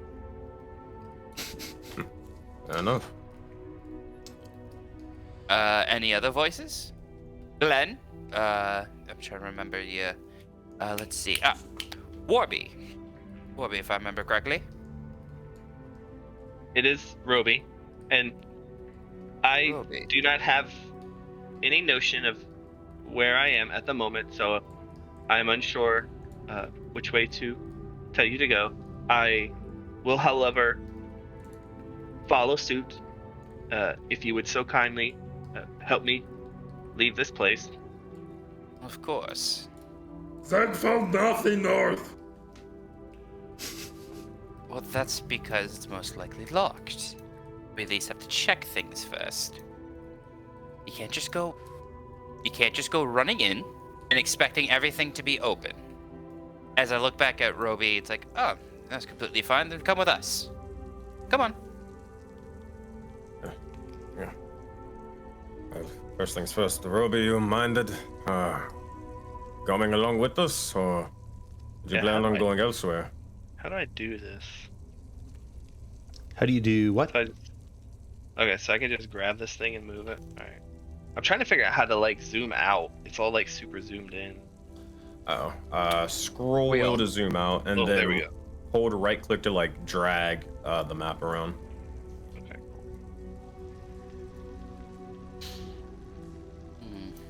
But yeah, Rashid would just look over to Roby and just say, "No, you planning on joining along with us? We have more business down here, or were you trying to leave?"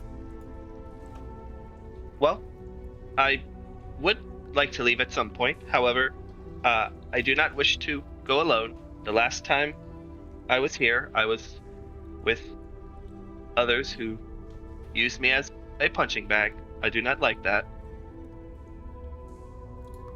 Well, stick with us and you won't have to worry about that. Pleasure to have you along for the ride. I'll probably walk over, extend a hand to shake. And he'll give you his like he'll extend his right hand, which is right now like 2 sizes too small. A strong hand. You will shake it gladly and pat him along the back, and let's keep going. All right, onward we go. And Frog / Glenn jumps into the water and starts swimming around. Oh, God. I didn't want to get dirty. Welcome to the underworld. As this is going on, I'm just walking through, and then you just see me start flickering my hands like it's a jazz musical. All clean. And I don't know if this matters, GM, but I have the light cantrip on me right now. Guess I gotta go around. Do you? Yeah, like it's like I put light on my person, so there should be 20 foot of light coming from Roby. Okay, so in which case, let me Made its own dark vision. double check your token vision settings. You should have 20 feet of bright, 20 feet of dark. Is that it? Or 20 feet bright, so 20 light, feet dim? 20 foot radius and dim light for an additional 20. Yeah. So Yeah. bright 20, dim 20. Boom. And it's not just what I can see, but like it's coming from me, so I'm a lantern. Yeah. You are a lantern. So in which case, let me change your token settings so that light radius 20, bright light radius 20. There we go. You might not notice it in this exact spot because you are right next to right next to Glenn. Glenn is going to try to open the door, but it seems that this door is locked. I can't seem to get in. I'm just looking over at Zug. Zug can fix your problem. Watch this. Very simple 3 steps. First, second, and he says third, and he pardon kicks the door. All right, roll a strength check. Wait, bardic inspiration. How do you inspire him? Is it 1d4? I inspire him. It's a D6, if I remember correctly. Damn. But Actually, how no, what- do you I'm check- inspire him when we need to know? Oh, Yeah, be it's kind of like specific. I'm going to do is just basically pull out my you just see me pull out my flute as I'm just playing a nice little humming tune. Hell yeah. All right, so you start. Yeah, it's a D6. All right, excellent. So you start playing this tune, and Zug, grabs onto the bars of this door and tries to push it and pull it and try to open it. But it becomes one of those scenes where like everybody is pumped up, ready for Zug to like tear open this door, but it's not happening.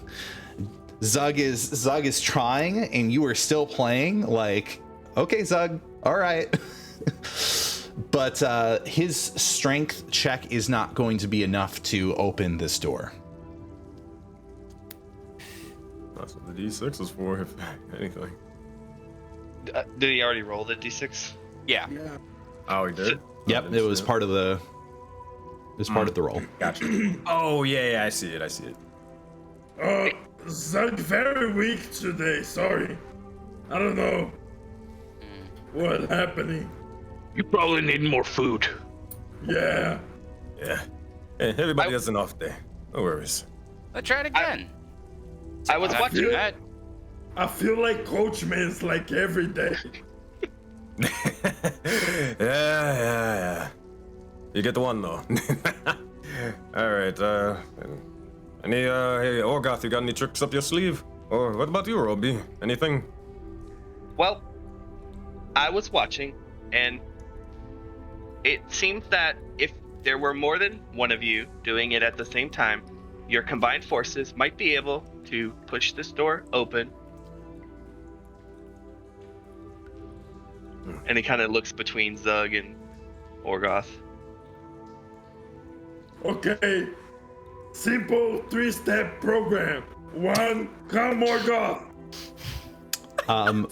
For the sake, I will say this for the sake of no repeat rolls, I would have Orgoth do the strength check and do an advantage with you assisting. Yeah. That's kind of what I was thinking mechanically. Yeah. And I touch Orgoth's back, and I'd give him guidance as well. At best, but frostbite also frees something to make it more breakable, maybe. You're gonna try to frostbite the door. Yeah, well, freeze a weak point. Maybe if there is a weak point to it.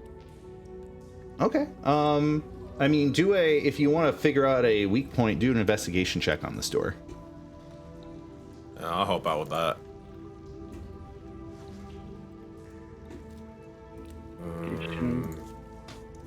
Here, you can have advantage for that. Make it simple. Oh, well, I got 17. Yeah, while this door is made of wrought iron, it seems that the only place it's connecting is the latch that's used to lock it. So if you were to freeze that, it might make busting open the door easier, potentially. You say it was rotting away. Did I say it was rotting away? No, I said wrought iron. Oh, wrought iron. All right. I guess I could also use an acid arrow.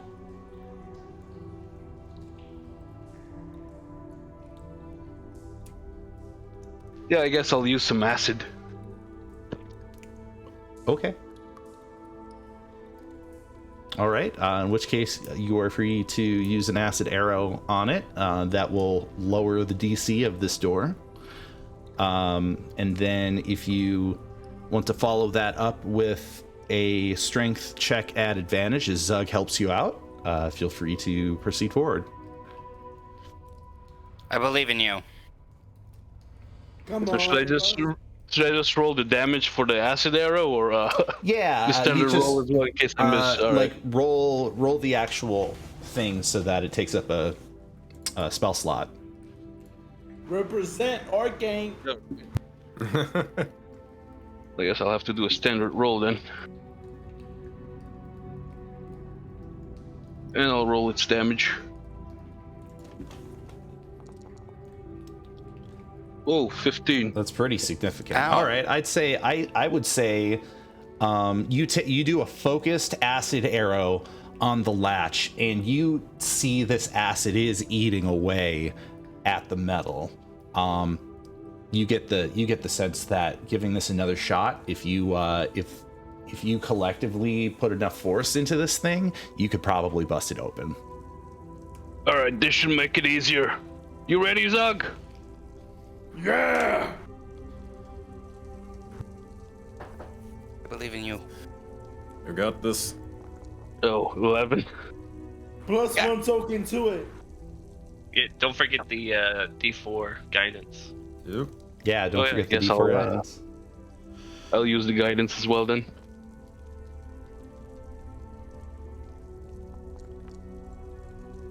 And then you're adding a +1 token to it as well. Yeah. 14. My goodness, you just hit the DC. That's precisely what the DC was. Okay. So both of you, with combined orc strength, pull back, and the latch begins bending, and then with a twang, opens. And so now, there we go. I will admit, I really thought there would only be about a 33% chance of that working. Glad you did it. We're resourceful. So he starts taking a better look at the person talking to him. He just seems to acknowledge him, and he's like, what is your man's made of? I am created of wires and metal. There is also some wood. Very few parts of me are organic. Why do you ask? Metal men speak big word and number. Zug don't know number, but Zug up and great with friend Orgoth. Zug, don't worry. He's just metal. Just focus on that.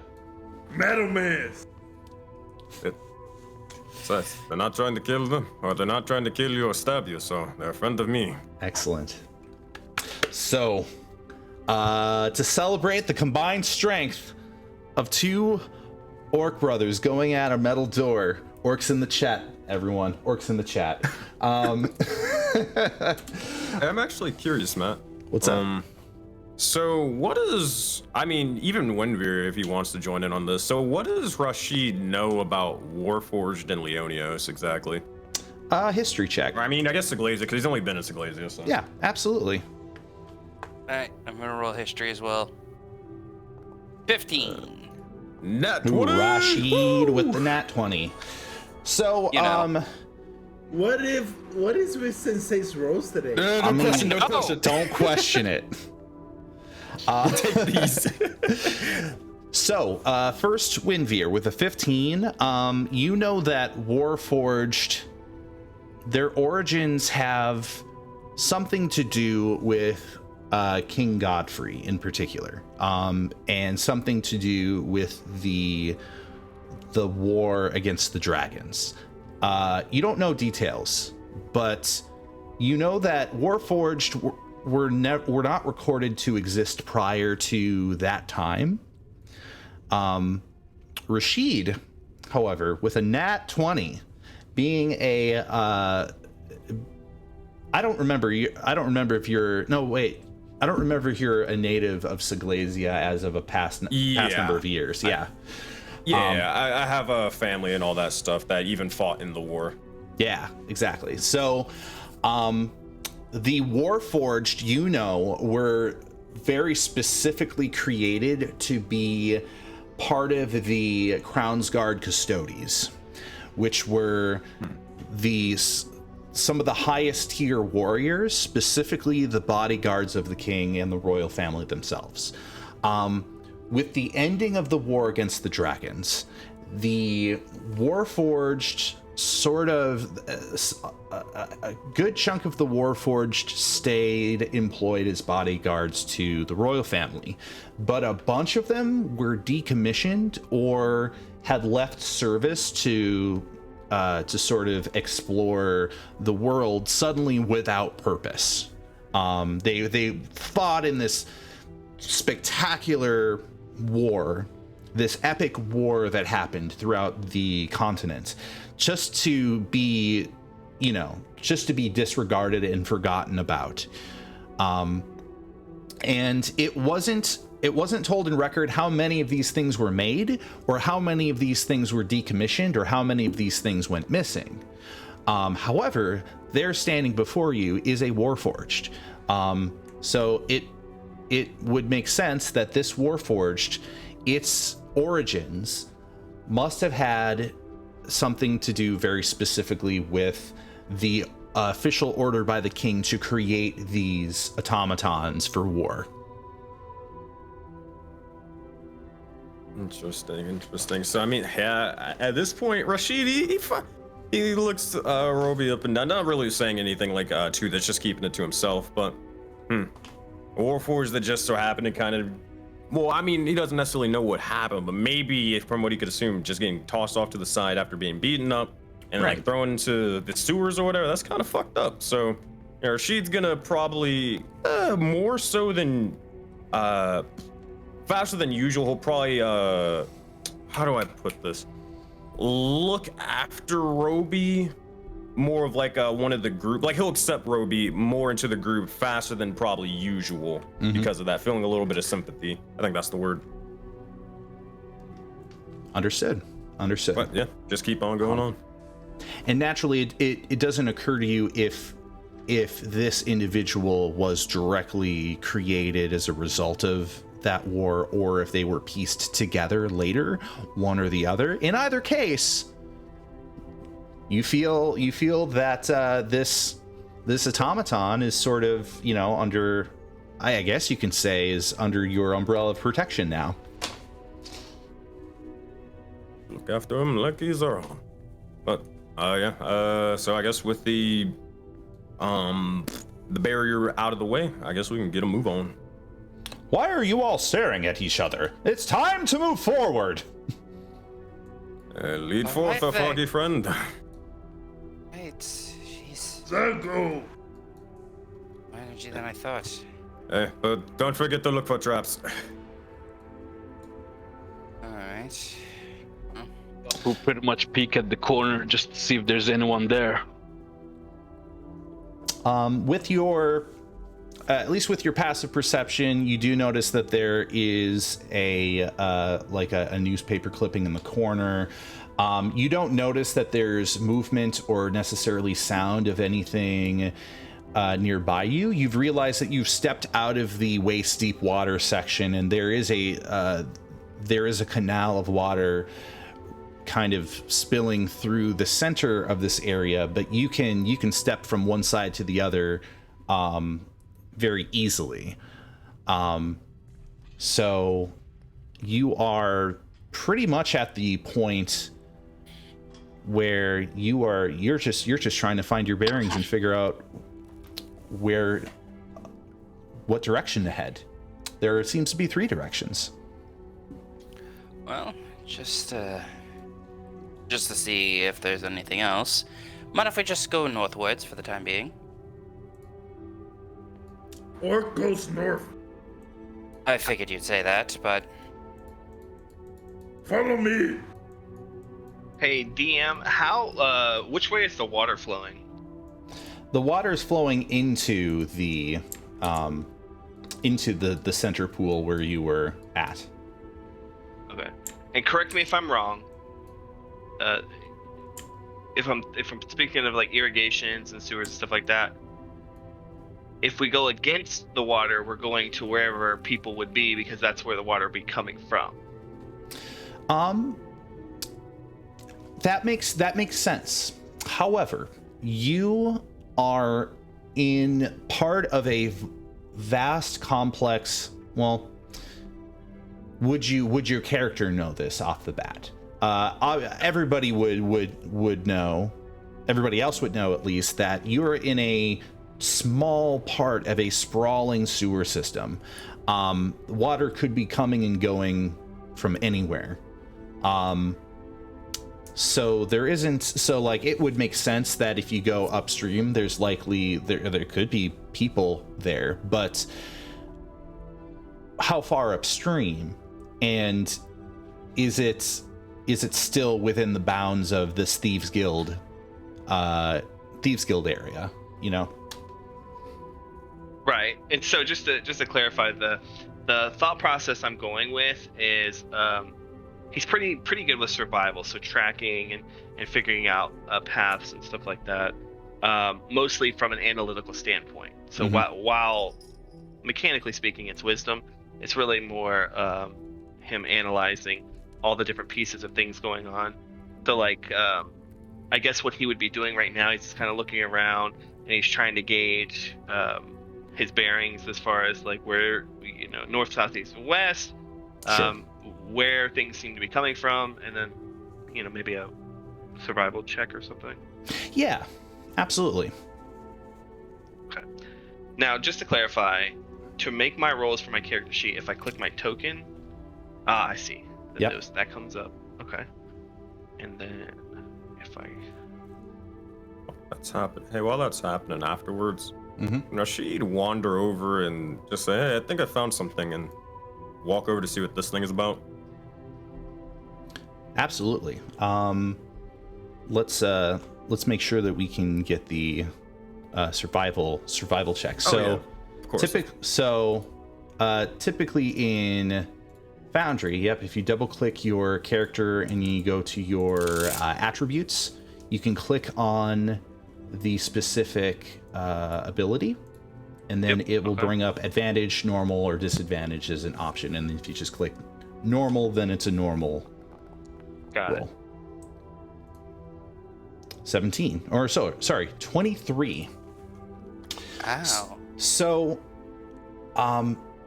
being somebody whose memory is mostly a wiped slate, and finding yourself in this initial position, yes, it certainly makes sense to you that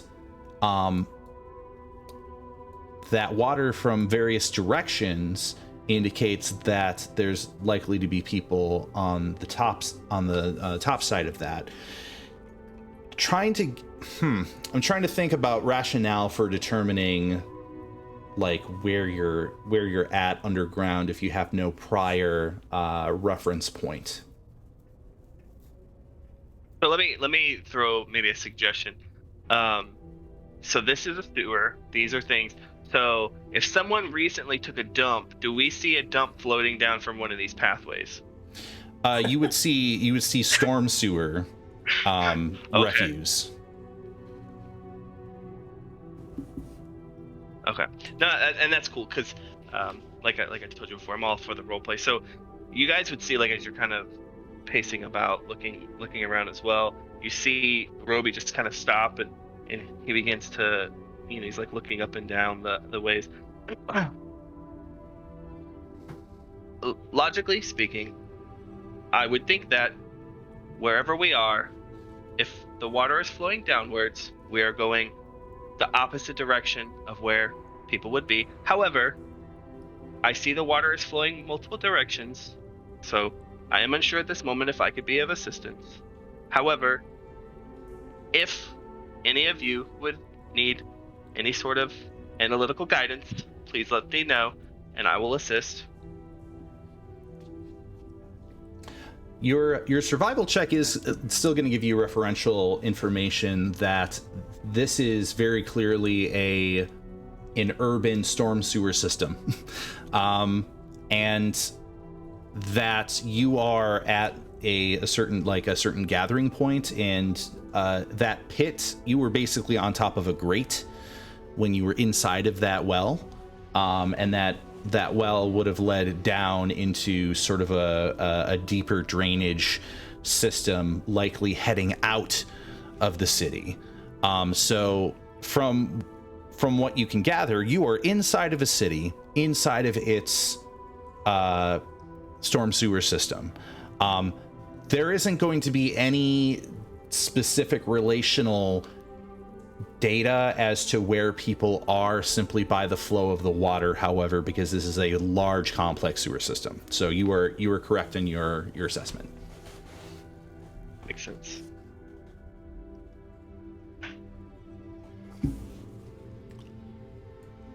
And so Rashid, you were going to wander over to the what appears to be broadsheets. Yeah, it was just like, hey, I think I found something before looking over. Again, making sure, like, looking for traps, being very, very aware, and then just glancing down to look over at them. Okay. Your passive doesn't indicate anything in particular. Looks like it's just a bunch of SEGLESIA Herald broadsheets that's washed up on the corner. Yeah, he'll just read it see if there's any information that's worth a note. If not, then he'll just sort of leave it where it is. All right, move your token over it. Oh, I thought it was close enough. There you go. Wow. So a lot of stuff there. I'm not going to read it out loud, but it is in your journal, and you can read it at your leisure. A lot of it is lore-related stuff. So this is a SEGLESIA Herald newspaper broadsheet from a few days ago, it looks like. I see. I also note that it is bloodied, and try to just make a little mental note of that, but he'll grab it and then just return back to the sort of party, just while reading it. He'll like look up and down, but then he'll more focus on like, not trying to die, as he is in enemy territory right now, so he's not gonna be distracted by it. But Gotcha. So, real quick, DM question. Yep. I can see all the way through here, right? So I can see that this leads nowhere. Yep. So what you see is, that's the end. That's the end of the road. There is a grate on the wall where the water is pouring in from. Okay. Zug says, There's nothing there. Zug, go over here. Orc goes, right, left. and wait. he'll walk forward, trying to be more, more perceptive because he felt traps already. Okay. You can certainly roll a perception check if you may. Fuck. Oh. oh my god, There ain't nothing here, bud. we like you, swapped roles. What the hell is going on? You can just walk right forward. There's no danger whatsoever. Everything is clear, guys. Zug just walks forward. Okay. Is this the door right here? Is that a door? Is that your question? Find out. Yes. Interesting. I mean, you can roll an investigation if that's a door you think it is. Am I being stupid? Wait. I'm gonna look over at Glenn, our associate here. I'm gonna go. That's Oh, not a keep door, it- is it? But I mean-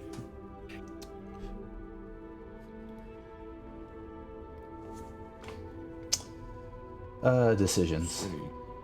One sec here. I love how like the orc's like, is that a door? And DM's like, I don't know what a door. Maybe that's a door. What, a door? Is that a door? A Oh. door Did I doesn't find make a something? door. Yeah, It it's an doesn't effing mean door. I tried to hide it. It wasn't in the UI. I tried to hide it by covering over it, but you literally were like, "Is that it's a okay, door?" Matt. We still love you. Hey Zug, you pull a lucky one out of a hat, and you walk forward and you just look over and you're like, the bricks on this wall seem a little weird, and you start just like bashing on the wall, and you end up hitting one of the bricks, and it opens. Zug knew this was a door. Follow Zug. Zug's always right. All right. He's going to walk forward. Fantastic work, Zug. Say. Oh, she just like, dang, I guess I have to read the paper a little bit more. Right after Apparently you? There's walking brains. Apparently there's walking brains in the Arcanist Inquisition or some shit. I think that's what they refer to as the scholars. Well, no, like actual walking brains. Wouldn't be No surprised jokes. Wouldn't be surprised they either. Yeah, probably. All right. So Zug, I'm going to stop you right there and say that there is a to the north of you, there is a way forward that just seems to go into an endless tunnel. And it occurs to you that by going too far, you're actually leaving the area that you're supposed to be at.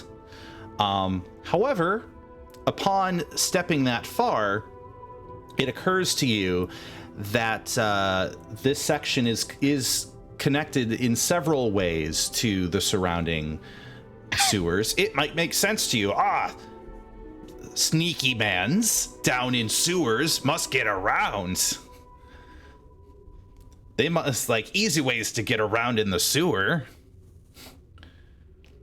That's my way of saying you've reached the edge of the map. Don't go further. Okay. Please don't go further. He hasn't finished it yet. It literally is not a part of the map that's part of this map. Zug is I guess, God. I'm back back. What?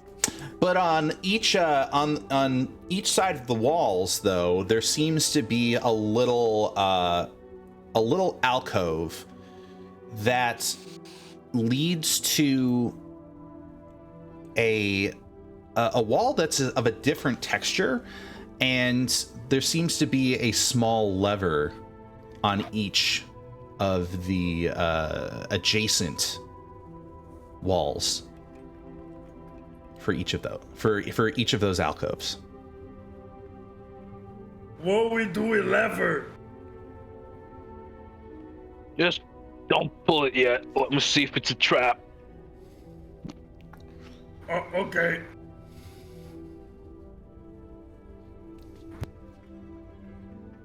And will I need to do an investigation roll? Yes, the See- orcs are leading the party right now. We're doomed. Yeah.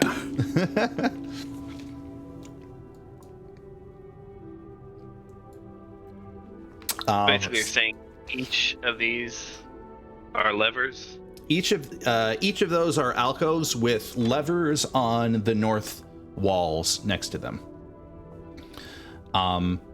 So you look at this lever in particular, and no, it does not seem like there is a trap coordinated with this. It actually seems that you're on the, you're in a secret hallway that seems to be on the other side of a series of rooms that exist down here, and that by pulling one of these levers, you open up the secret passageway into that room. All right, Orgoff will pull the lever and tell the others to be sneaky. All right, so you're going to pull the lever. In which case, I will open the door. Unless it doesn't let me. Secret. It is now just a door. So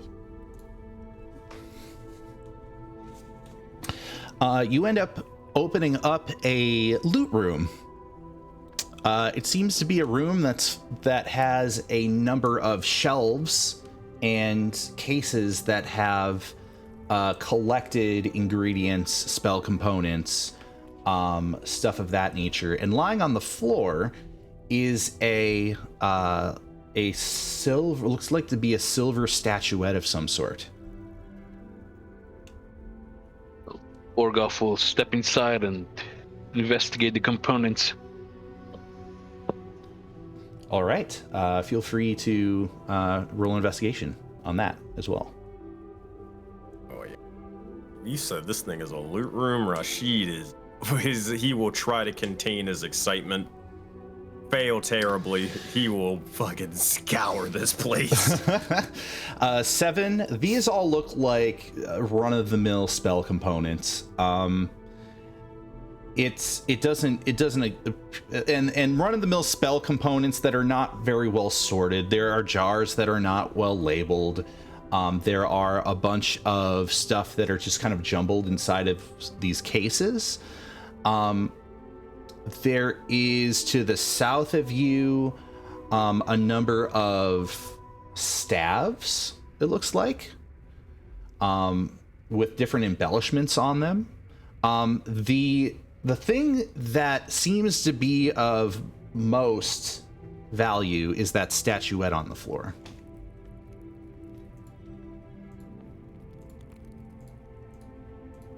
However, your investigation is going to allot for some stored away coins.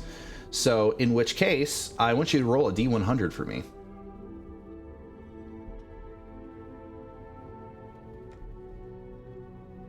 I believe in you. Oh no. 17. All right. Well, therefore, let me complete the rest of the rolls here. That is,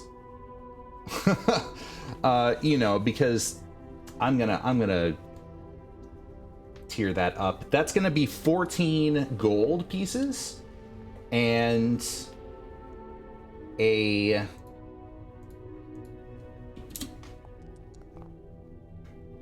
let's see, times 2.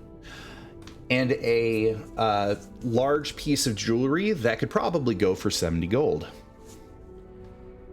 On top of the statuette on the floor, which is probably the most valuable item, if I am looking here, it goes for whatever the fuck I said it would go for. You said 70 or something?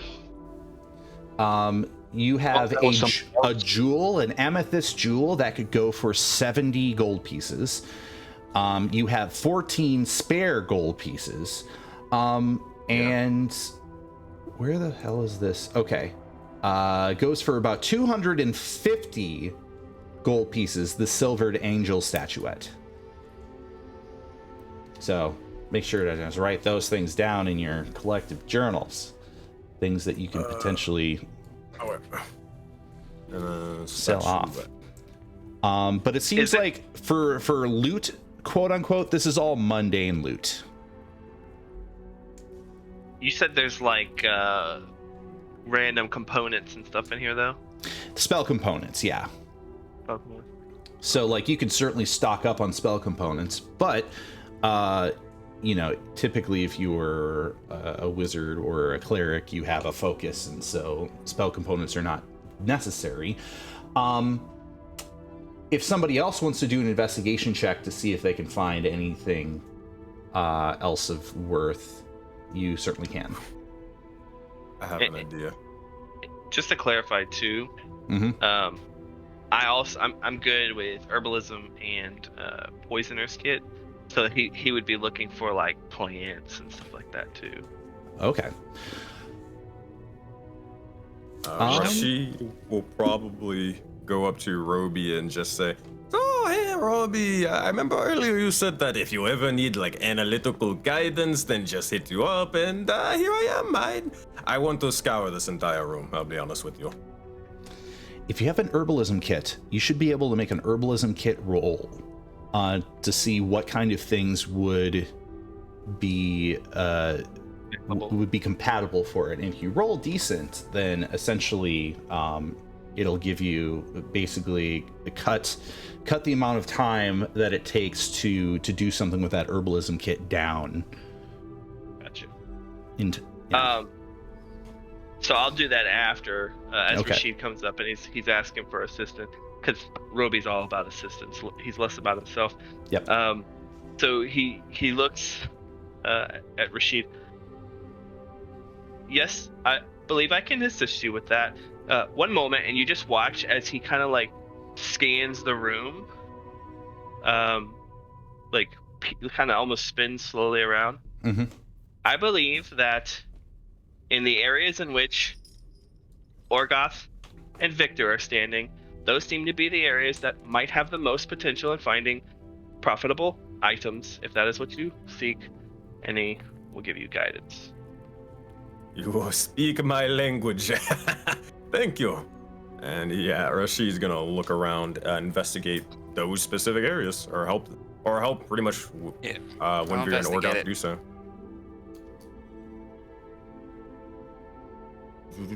Do I make an investigation check? Yep. All right. I got a 16. I'm also trying to see if I can open up this door. Investigation, did it roll? 15, add a d4. Ah, nah. Maybe Well, Todd. you both got 16s. So you do find amongst the components in particular, a lot of once again, a lot of these are run-of-the-mill components. They were probably lifted off of a number of apothecaries. You would probably need to know. I mean, the thing is that there's going to be enough here to supply you if you don't have a foci. I believe that there's one thing in particular that does come from a 16, and I'm trying to think. Looking at the spell in particular. It doesn't. I hate how looking up spells, it doesn't actually tell you what the components are for some of these. In short, no. There, aside from what you've already looked at, 16 isn't going to get you any. Isn't necessarily going to get you anything of additional worth. It seems like a lot of these components will probably. You could probably peddle these on a market for, for a Coppers. couple, like for copper. Yeah. With that That's said, just one an thing that insult. you do absolutely Stone. find is it looks like a whetstone. It seems to be shimmering in an unnatural way. You find it in one of the drawers, as a matter of fact.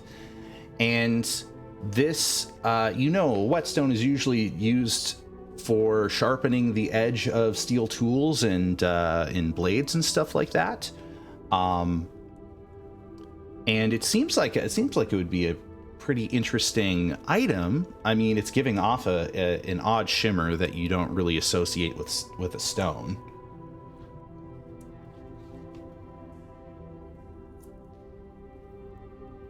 Let's see. I mean, Does anybody have detect magic? no. I do. This is me as a DM advisor jutting in to suggest that you should use detect magic on these things. Yeah, I was don't gonna. have I was I gonna don't have say. it. Listening to voices again. I think it's Mogus. Mogus, bigger man, is that who?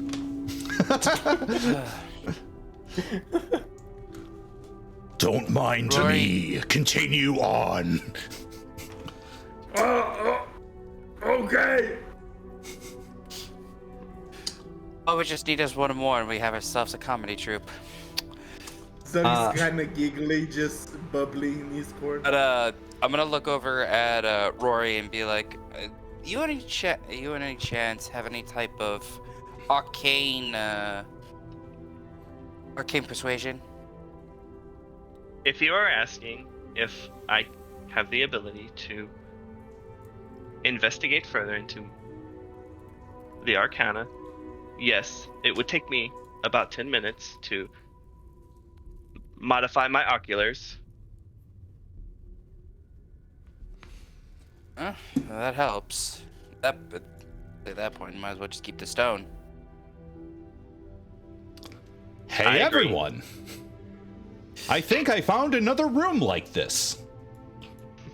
Ooh, more monies. All right. I hope it has people in it to kill. Even though it has no monetary value at all, Rashid is just pocketing anything that looks remotely shiny at all. It's just like, hey, I'm going to sell you for platinum this time. And it's like only worth probably 2 copper, but he's scheming and thinking of different ways of how he's going to sell this thing. Well, Orgoff will pretty much give him the jewelry and the 14 coins. Gold coins. A little bit Son more of interesting. Greed smiles upon Rashid once more, and he continues forth, thanking Orgoth. All right. So upon entering this room, you actually see that there are a number of looks to be blades, a number of different tools. There is a bag of gold that is very clearly on the counter, and our Warforged friend notices a bag in the corner, and while your memory is still hazy, it seems to have the same sort of look as your outfit. That's my way of saying that that's your stuff. Yep.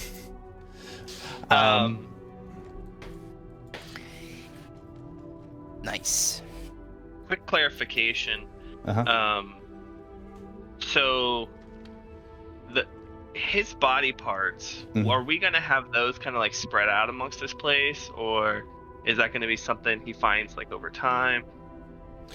I would say mechanically you are fit as a fiddle, but story-wise, I would say that you will be finding your parts here and there, probably in this layer and probably outside of this layer.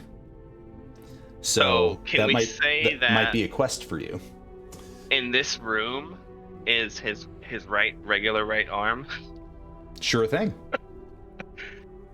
So like I'd imagine like he goes up and to the bag and kind of bends down and Oh, look, it's right there.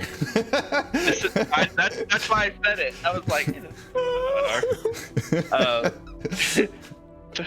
I believe this is my bag, and like anyone looking would notice it's medical equipment, like a saw, like to hack off, well, technically to hack off bad body parts, and scalpels and such like that. And then he kind of like peers around the room. I also believe that is mine, and he'll go over to the arm and, like, not even flinching, rip off his right arm, throw it to the ground, and begin to like arc weld this arm on. Oh my god. Never thought it'd be possible to see an automaton repair itself. All right. Fascinating. Can we get an official investigation of the room? I rolled a 14. You rolled a 14. Okay. I rolled a 14. Roll a d100 if you may. Oh, Orgoth. Also, yes. So that's say Winveer, roll a d100. Orgoth. This room makes you and Zug, as a matter of fact, this room makes you, both of you, happy, because there's all sorts of things in this room that seem to be appealing. Now the thing is that this room is full of weapons. There is a halberd, there are a bunch of short swords, there is an entire there are a couple of hand axes, there's a scythe. It seems to you like these are pretty standard make, but one thing that jumps out to you in particular is a flail. That is to say, in this case, this is where I'm confused as a DM, because I always thought a flail was something that was a chain with a spiked ball or a chain with a ball. But apparently, according to the image, it's a mace with spikes on it. I'm thinking for the sake of its description, it is a flail, but it is a magnificent looking flail that has very nasty looking spikes on the ball's end, and its handle is made of steel with some engravings along the end, and written in a very coarse scratching into the handle, it says "Bing Bong." Orgoff will grab it and just keep looking at it with like his mouth watering.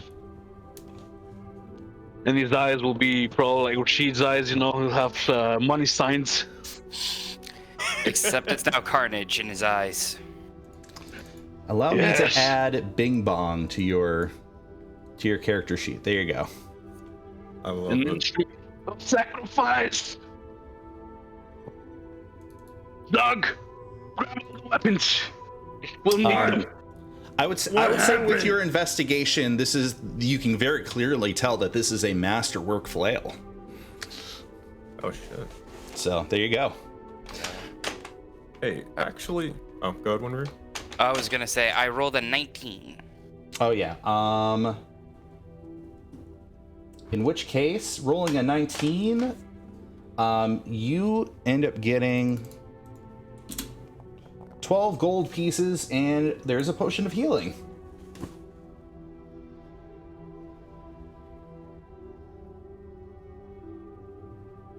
I will hold on to the potion of healing and the 12 gold because I really need the money. Excellent. I'm down bad, guys. Bro. Oh no. Oh no. Anyway, you two join the party. No, you're broke because you decided to buy the blades. I'm Hey, broke man. because they didn't give me money. Hey man, they Zug kill pretty has well. 0 gold. He gives all his gold away. He's exploited. Save Zug. Actually, two things. We should probably split up the gold from the previous Yeah. room real quick. It was how much? It's going up. It's going up. I think it was an amethyst worth the 70 gold. Yeah, 14 gold pieces left over. There is 1, 2, 3, 4, 5, 6. Is anybody in the hallway? I'm not missing anybody. Yeah, so 6 of us. Zug Just- does not take gold. Yeah, Roby wouldn't take any offered either. Oh, more money for Rashid. No, I'm kidding. 14 divided by 4. Let's find out. 3.5. All right, everybody gets 3 gold, and Rashid. Well, god damn it, that's not even character. I was gonna say Rashid feels generous, so let you get the others. That's not how the Senate greed works. Yeah, I'll take the 3 gold. All right, cool. 3, and then yeah, boom. Everybody gets 3 gold. Simple as that. All right, and with the 4, everybody gets 3 gold again. It was 12. Zug and Rory are not going to take the gold. Right. So Zug's not taking gold either. No money. 4 gold. Only blood and glory. Rashid will probably say, "Are you sure you don't want I mean, you don't want gold. Remember what I said before. See, gold can buy you weapons, and weapons means more sacrifice. And more sacrifice means happier Morgus." But Zug punch. Yeah, you're right. We just need to get him a better kilt.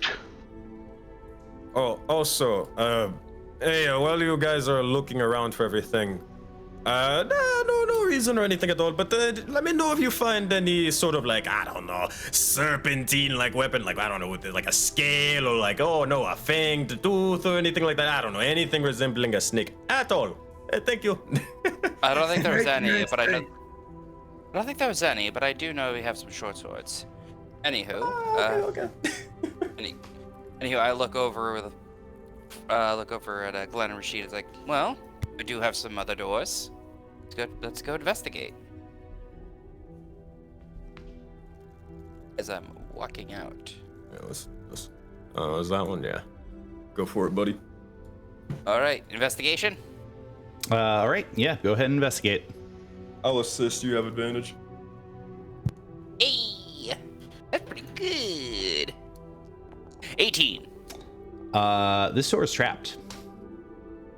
Oh, you notice that there is an extra wire attached to the lever, and it's leading up, and you see a little sort of in a little alcove what looks to be a section of the ceiling that will open up if you pull this. Okay. What I'm gonna do is feel like everybody go. All right. Pick up, and I'm gonna try to disarm the trap by triggering the rope with my rapier farther away. Okay. In which case, you probably want to probably get their tokens to back up. Yeah. Yeah. I got this. Yeah. Hey, hold on. Back up, everybody. Zug, stay in the same place. Everybody back you up? go on ahead. He's gonna All right. slink on behind. So. So you're going to try to trigger it with your rapier? Yes. All right. Without being underneath it. Without being underneath it. Okay. So you trigger by flipping the lever. Is that it? You said there was a wire, right? There's a wire on the lever, or connected to the lever. Yeah. Yeah, I'm gonna try to swing at the wire in the lever. Okay. Without triggering the lever itself. Just want to get specifics. Yeah. Okay. Yeah, without triggering the lever. All right. You do so, and immediately you notice that the ceiling opens up and canisters, little bottles of green liquid, fall to the ground. As they fall, it occurs to you that having backed up 5 feet might have not been enough, but you get advantage on your dexterity saving throw. No, sorry, on your constitution saving throw, because you're not in the epicenter. Of course. Haha, 16. he fell in traps again. All right. 16.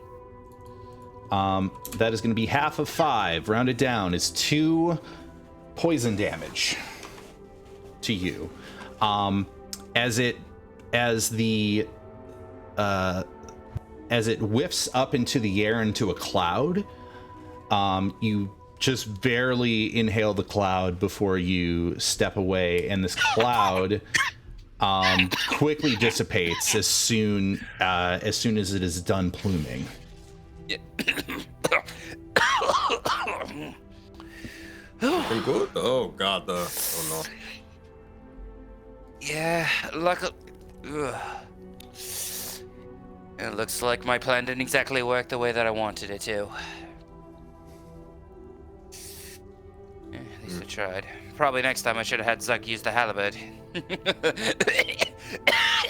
Ooh, it's still there. God.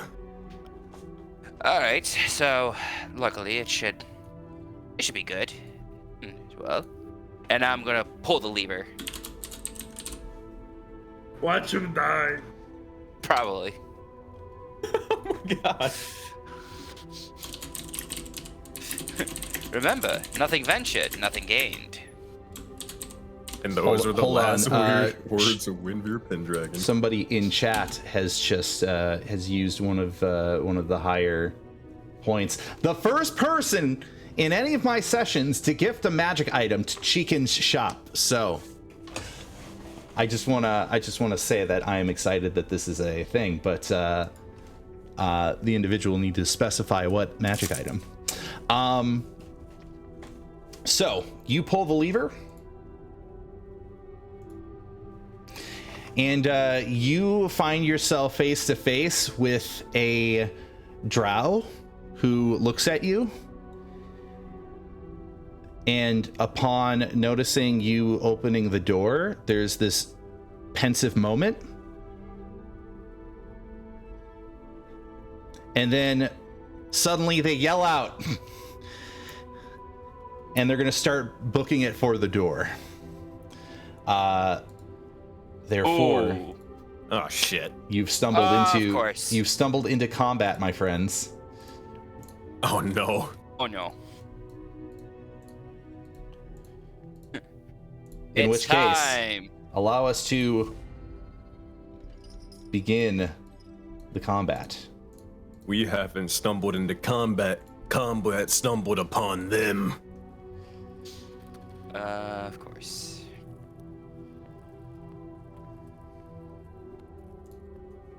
Come on, let me roll higher this. Yes! Ha I never roll good initiative.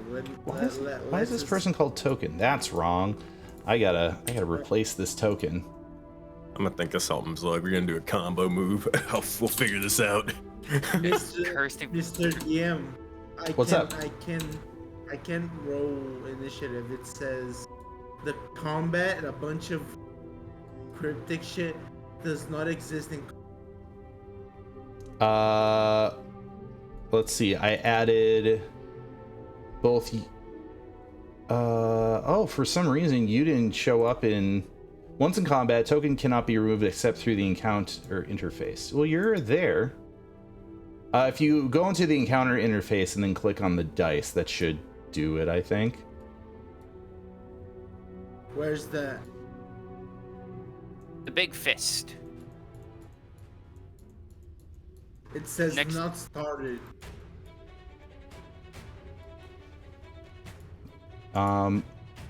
Interesting. Okay, refresh. Try refreshing. Let me click end combat to empty the turn Okay. tracker. And then I'm fix going that to create an encounter and I'm going to click begin combat. And then I'm going to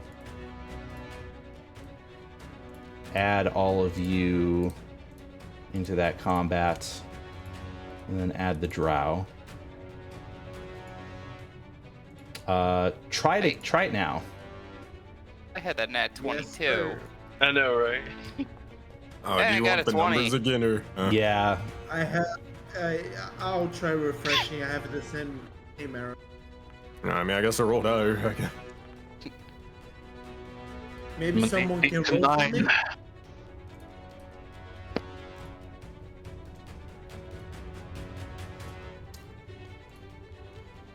One moment. I need to look for a particular NPC that's supposed to be here that I very much remember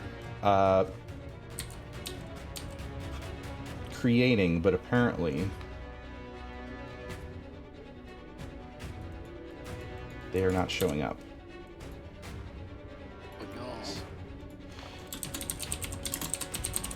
Because they're a pretty important one, so... Stand by. Grab that token and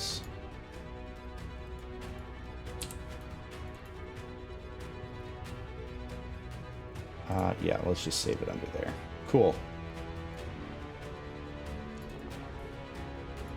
I see it's a. Yep, I got it. And I rolled like shit again. Fuck.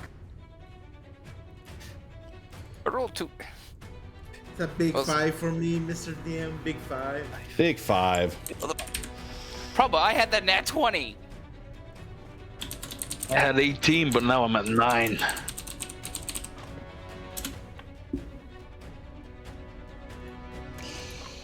All right. Finally, I think this person can now enter combat.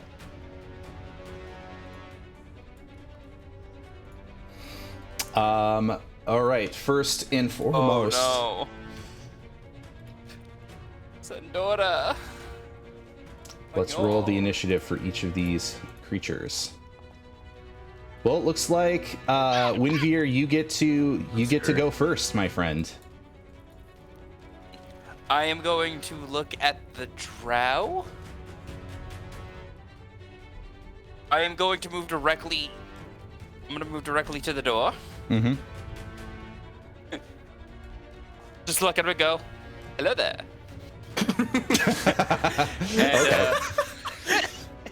And, and let's see. I'm gonna do something a little bit interesting and a little bit ballsy. Okay. I am going to do is cast calm emotions on him. Actually, no. Scratch that. I forgot he's drow.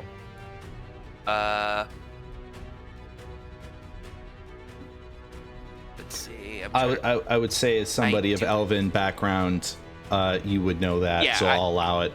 Yeah. Yeah, I was like, wait, no, I'm not affected by that. Shit. Okay. With that, I'm gonna cast Suggestion. Okay. Let's see, Big Salvia. Read my mind. God damn, Squigs' big brain. Yes. All right. So that is a wisdom saving throw for the drow, Yes. which they are going to fail. Ooh. Get fucked. Of which case, I on a fail, pursues the course of action you described to the best of its ability. Specify conditions that will trigger special activity for a duration, yada yada. What is it that you're asking for this person to do? I am asking is that since it sees my face, I want him to stop what he's doing and kneel. All right. Well, he is going to stop what he's doing, and he's going to kneel. As I was doing this, I'm going to take my free action to look at him and go, okay, so anybody else behind this door that we should know of? The drow is going to look at you and is going to speak. In Elvish. I told him this in Elvish too. Yeah, is going to speak in Elvish. 3 people. Sandora, Big shots of grunt. Sandora, 3 fingers, and the cursed evoker.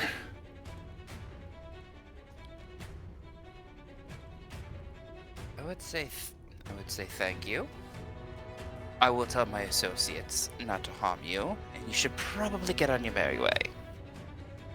I mean, you don't have to ask him twice. You have suggestion over him. So Exactly. So I tell him you should be on your merry way. well, if this Before was that, sorry. all I was gonna do is move to the door and say, all right, man, gonna walk. Telling my associates, a drow's gonna walk through. Do not harm. Why not? Because there's bigger sacrifices. Okay. You speak a man, speak a lot. He's gonna put down its weapon. He's gonna stand up with his hands up, and he's going to start walking in that direction, and just very God, I love suggestion. calmly walk out of your lives forever. Never to be seen again. And with my bonus action, I am going to tell my group, three important people behind that door: Sandora, 3-fingered, and the cursed ogre. Be prepared. And that will be the end of my turn. Yay. Rashid, it is your turn. Ultimate, Okay. ultimate combat, no fighting. Alright, Rashid's just gonna look over like, just see like, oh, I don't know, I guess there's no one else. He's gonna just saunter over, 5, 10, 15. He'll look towards the door. He'll look towards Zug. it's time for you to get the redemption arc, buddy. Come on, I need you for this one. And he is going to pretty much point to the door. I hope Zug gets the message at that point. Yes, Coachman's Zug smash. All right, sick. And he's going to 5, 10, 15, 20, 25. Fuck.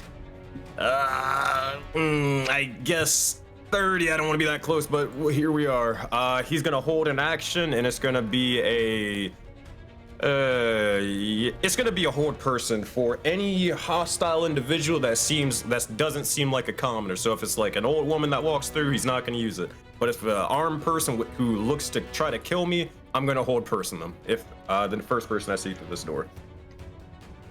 And that is my turn, if that's possible. All right. In which case, you set the trigger. Next up is one of the NPCs. So they're going to do their thing, unbeknownst to you.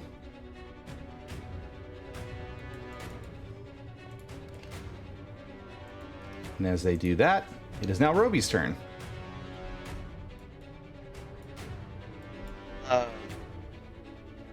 Out of curiosity, when the guy walked by the drow, I don't remember you saying there was any drow beating him up, right? When those names were mentioned. Correct. Correct. There wasn't. Okay. That's what I thought. All right, so he wouldn't have thought anything differently. I just imagine he's kind of like following the group. 5, 10, 15, 20. Do you play? Do you guys play if you walk through a person of your own that you don't do difficult terrain, or do difficult? I typically say not. Okay, just want to make sure. 'Cause I don't want to stand in. I figured that adventuring parties have enough cohesiveness to, learn blocking of each other's movements and stuff, so. Okay, I just want to make sure I wasn't underdoing it or standing in a doorway. Yeah. But did Winveer mention those names, or did he just say people were back there? He mentioned he mentioned 3 names. He mentioned Three Fingers. He mentioned Sandora, and he mentioned. He said a cursed ogre, but I said the cursed evoker. Oh. Misnoted. Make things more interesting. Right. So you think it's a cursed ogre? Okay. Damn. We're about to go to a big old room. Which makes sense anyways, because it's like, as I get up behind them too, I believe that those might be the people who tore me apart and threw me down the drain. I would like to repay the favor, if that is okay. Oh, by all means, go crazy. Go right ahead. But that's basically his turn. All right. Understood. So in which case, Three Fingers goes next.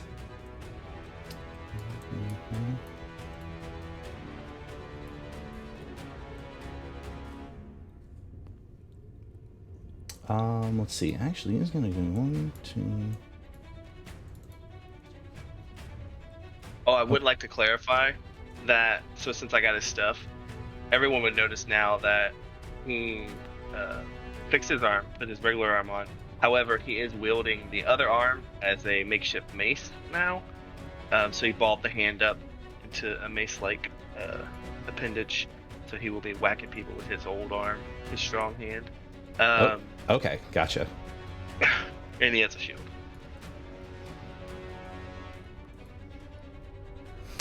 In which case, all right, that is gonna be their turn. Next up is gonna be the drow, but the drow is actually out of combat, so we're going to remove the drow. Yeah. Remove combatant. It is now Glenn's turn, and Glenn is going to step forward. 1, 2, 3, 4, 5. And he says, I am ready for some noble combat. So, Allow me to be the first through that door. I'm gonna give somebody else a shot.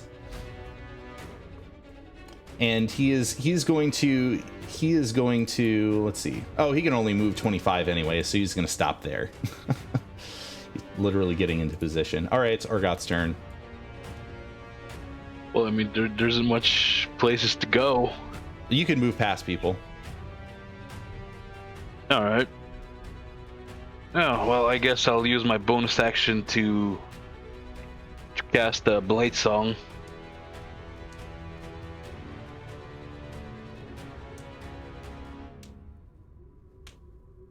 All right, and Blade Song does... So my AC will be at 17 now. Okay, gotcha. Understood. Is Is that... standard roll, so should I do it just to get the... Yeah, to use the ability at least. There we go. Yeah, absolutely. Now I can also move 40 feet, so...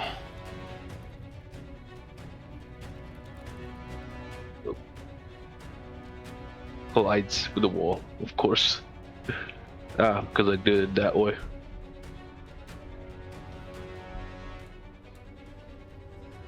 Alright. I'll be testing this amazing device of torture. And then he'll scream, "Come at me!"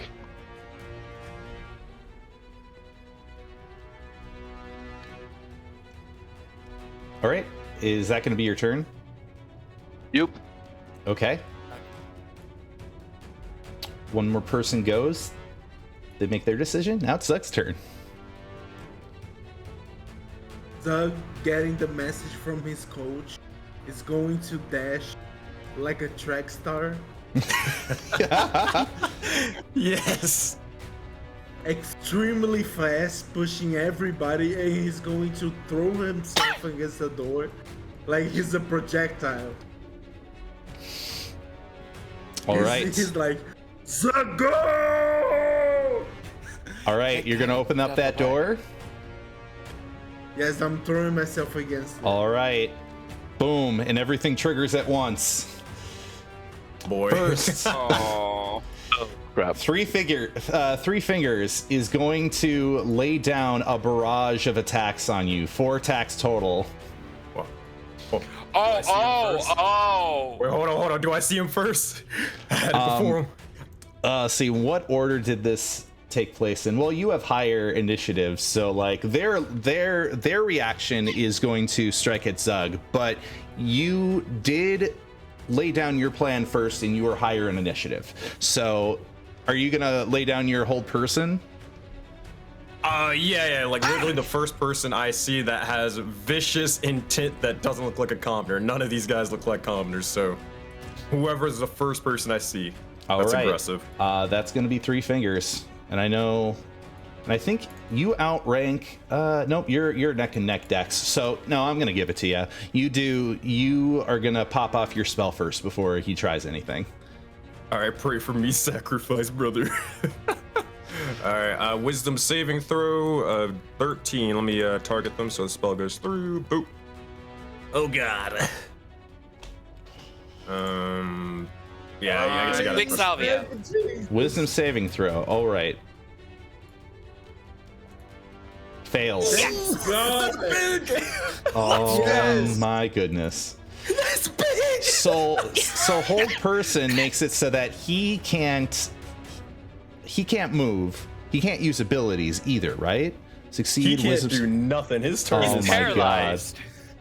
He will have to. He does get to make a wisdom saving throw again. You See if have he breaks no idea how clutch that is, because you have no idea. Disrespect. However, the Look over Cursed at- Evoker is going to lay down a barrage of Scorching Ray on Zug. Okay, wait, hold on. Can I flavor the whole person real quick? Can you No, what? just like can I flavor like describe how it looks like? Oh real yeah, quick? yeah, flavor Let's that go. for sure. So as soon as Zug kicks down the door, rushes in, he'll look over towards the Hanu and just say, not today. And immediately his eyes will shine purple, and so will the Hanu's, as he is basically like just stuck and just shivering in place, no longer moving at the moment. And that is it. you see a Hanu standing there looking like he's about to lay down a barrage with his fists, but he is stilled and shaking in place and cannot move. However, a barrage of Scorching Ray at level 2, 3 rays of fire hurling at you, Zug.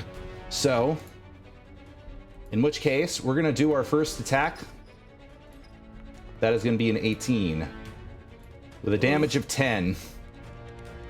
Oh God. What's weird is that it doesn't give me the option to roll it multiple times, which is weird. So so you gotta like do it, but then you kind of just have to keep manually doing it. But all just right, make sure to do like I'll just don't do consume that. charge. I'll do that. That's fine. Yeah. I just give him the necessary charges back. It's fine. The second attack is a 20. Not nat though, but that is going to be damage, and that's going to be 6. The third one. Yeah. So 19. You are getting blazed up, my friends. So that is 6 damage, and 10 damage. As you see, like, rays of blazing hot plasma shoot out of the fingers of this turquoise blue colored humanoid, and you are singed all over your body, one blow after another, taking the brunt of each of the strikes. The final action that takes place, that triggers, is Sandora Lightfoot, who is literally going to take their flintlock pistol, aim it directly at you, and fire. Oh no. You got a strap, bro? I know what I'm getting. I know what I'm getting. I don't know what you mean. Oh man, this man Winfrey's about to start popping fools if he gets that. Quick edits, because, you know, ammunition is a thing. I gotta live my best Dante life. Consumes. I was gonna say no, just There show we up with go. that medieval deagle. Just put it up straight to the head. All right. Let's see if I it'll let advise me you to attack with rethink it your now. decision. Pulls pistol. Let's give this a shot. Will it go? 15. Does 15 Jesus. hit? Yeah. All right. Oh no. Well, that's going to be only 2 damage to you. So just glances off of your shoulder. And those are all of the attacks that trigger. And now you get to do whatever you are going to do for your turn. Zug is just like standing, kind of confused, and then he looks around. Ha ha! You try to kill Zug, but Zug's still alive, dumbasses!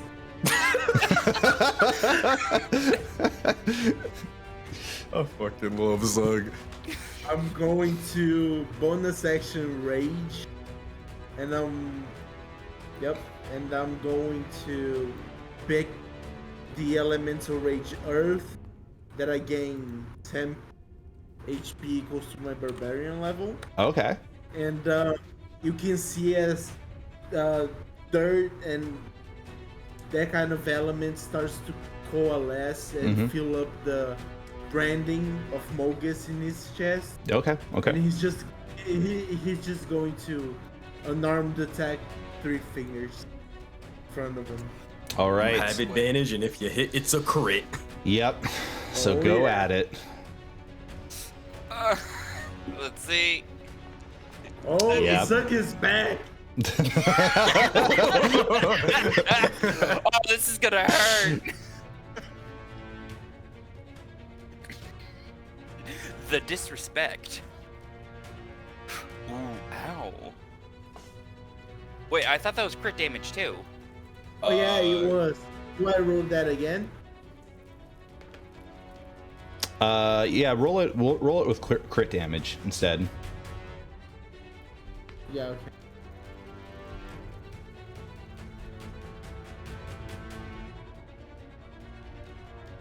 Oh shit. Okay. Oh, my phone's just fucking up. Fuck. You want me to roll for you? Okay. So there's the attack roll, then roll the Okay. critical hit damage. Oh, it's the same thing. eight. All right, excellent. Yeah. All right. How many punches do you have? Is it just the one? Yes, because I already used my bonus. Oh, 4. All right. Well, you deliver a sucker punch across Three Fingers' jaw, and he can't do anything about it. 8 damage to Three Fingers. All right, is that your turn? It's 10 damage actually because I'm raging. I forgot it's supposed to. Oh, gotcha. I think it adds it with the 1 + 4 at the beginning. Oh yeah, because I. Okay, yeah, it does. You're right. Okay, so I'm bringing it back on 24. Okay, is that your turn? Yes. All right, just letting all the players know we have less than 10 minutes until 10 p.m. Eastern. Still sticking to our hard cutoff for Critical Role. Is there a Critical Role tonight? I'll Twitter it, but I honestly don't think there is. But I'll let you know. Okay, gotcha. All Let right. me check. They usually have it by this time of. Don't check because it's your turn. Let somebody else check. Perfect. All right. Yeah. Get fucked. So I'm going to do is because I am a benevolent being. I'm going to do is cast Healing Word on Zug at 2nd level. Actually, yeah, 2nd level. Mm-hmm. So congratulations, Zug. You get healed. Or 11. Oh, shit. Nice. Suck always win. And I am going to move over here.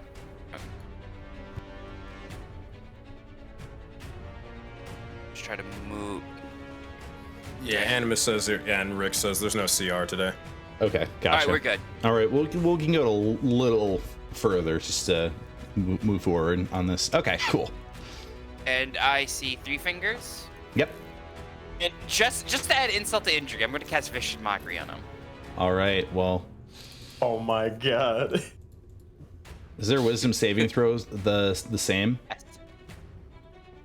My wisdom saving throw is DC 14. Okay. 15. Well, they succeed against it. Oh, Anybody got inspiration, please? I have inspiration. 1d4. Insult to injury. I mean, if Fuck you your mouth. decide to use it, then all right. 1d4. I mean, you only need 1, so or no, you need more than 1, don't you? Because DC is 14. Yeah. Okay. Yeah, you gotta get at least. He 2. rolled a 15. Yeah, but if he rolls if they get a 14, they still succeed anyways. Yeah. Yeah, so true. I need a 2 roll a or- d4. Okay. This is probably Please going to don't end up be as a one. 1. Please don't be 1. Nope. All right. You deal damage. Oh, and even better is that if he actually breaks out, he has disadvantage on all attacks. Well, What, you didn't read? You didn't read it? is that all attacks? Wait, what the fuck? Yeah! Advantage on the next attack roll it makes before the end of its next turn. Oh, so it's not all attacks, it's still just next. Okay. Hey, it has disadvantage. That's all you need to know. True. And that will be the end of my turn. All right. So that As I insult him. I was gonna say as I insult him and just tell him, "Ha! Oh, you're hairy." you're hairy. And I'm trying to think like Zug. All right. Look, dealt Zug, you should know what dealt saving- 3 damage. Oh, deep burn. Okay. So next up on the tracker is going to be Rashid Elsafar. Oh, all right. If that's the case, yeah, let's start doing the thing. So I'm concentrating on that, so I can't do that one. All right, we're gonna do.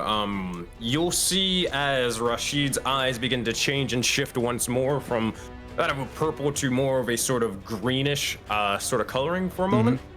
And you'll see like 3 visages of him appear. One all from like stranger realms. One kind of similar to Roby in the sense of like technology, but highly sort of advanced with like these strange sort of additions to himself. Another one clad in like almost Greek mythology armor, like sort of like a Spartan. And a third one, probably like a more post-apocalyptic sort of vibe, as he's gonna cast Mirror Image on himself. Alright. We're gonna do that, and we're going to quicken spell that. I'll mark the sorcery points in a minute. And we're just gonna send a, here, I'll walk over and I'm gonna stab this guy. I'm gonna help Zug out. All right. Take the blade and stab towards his neck. All right. Oh, Stabby time. Stabby for a 50. Oh, That's that flat armor class, 15. Oh god. Alright, damage, critical hit. Rolling a 1 and a 3, baby. That's what we like to see. There's 7 points of damage. All right. All right. You deal damage. That is. So yeah, Rashid just rushes over, stabs them, and then just looks over towards all these strange other Rashids. Like, that seems like you guys came back. As each of you are his dealing turn. your... Oh, I'm sorry. I didn't mean to cut you off there. No, you're good. Okay. Well, as each of you are dealing your damage to Three Fingers, you see his teeth clench like harder and harder as he's taking these blows completely still. Although, hold on. I mean, I guess... let me double check. Because whole person, he's just... He makes it... So his turn went by already. So here... He need... Oh, did he not make it already? Here, have him make another wisdom saving throw. His turn has not came by yet. Because I think it happens at the end of his turn, so... Right, so this Yeah, was hold on on. Zug when you did this. So it hasn't been Three Fingers' turn yet. Okay. It's the upcoming. Sprite's round. Gotcha. Alright. All right, is that your Just trying turn? to make sure I'm doing this fairly. Yeah, that's... Okay. All right. Now it is Sandora's turn. Sandora is going to quick reload the flintlock pistol and is going to light it up and fire once again, this time at you, Rashid. You got it. 15, is that gonna hit? 15 will miss with my new 16 armor class. Thank God for that level up. All right. It ricochets off the wall and no purchase. And Sandora is going to continue standing there and processing the reload. Now it's Roby's turn. All right. So, I would kind of walk a little bit up here. So, 5, 10, 15. Yeah, he'll walk 15 to kind of just get a lay of the land. He'll notice. Is this the monkey guy I remember? Finger. Like the Three Fingers guy? Is that the monkey guy? Yep. Well, he. Three Fingers is the... You remember this. You recall who this is. This is the Hanu, the monkey that had suggested throwing you to the croc. Right. All right. And how is Zug looking? Does he look pretty beat up, or does he look like he's good? Zug looks like he just got healed up a bit. Zug definitely seems like the stature of somebody who can take quite a few beatings. All right, good. So I'll kind of come up and I as I survey the land, see at least one of the people I remember. You just hear me say,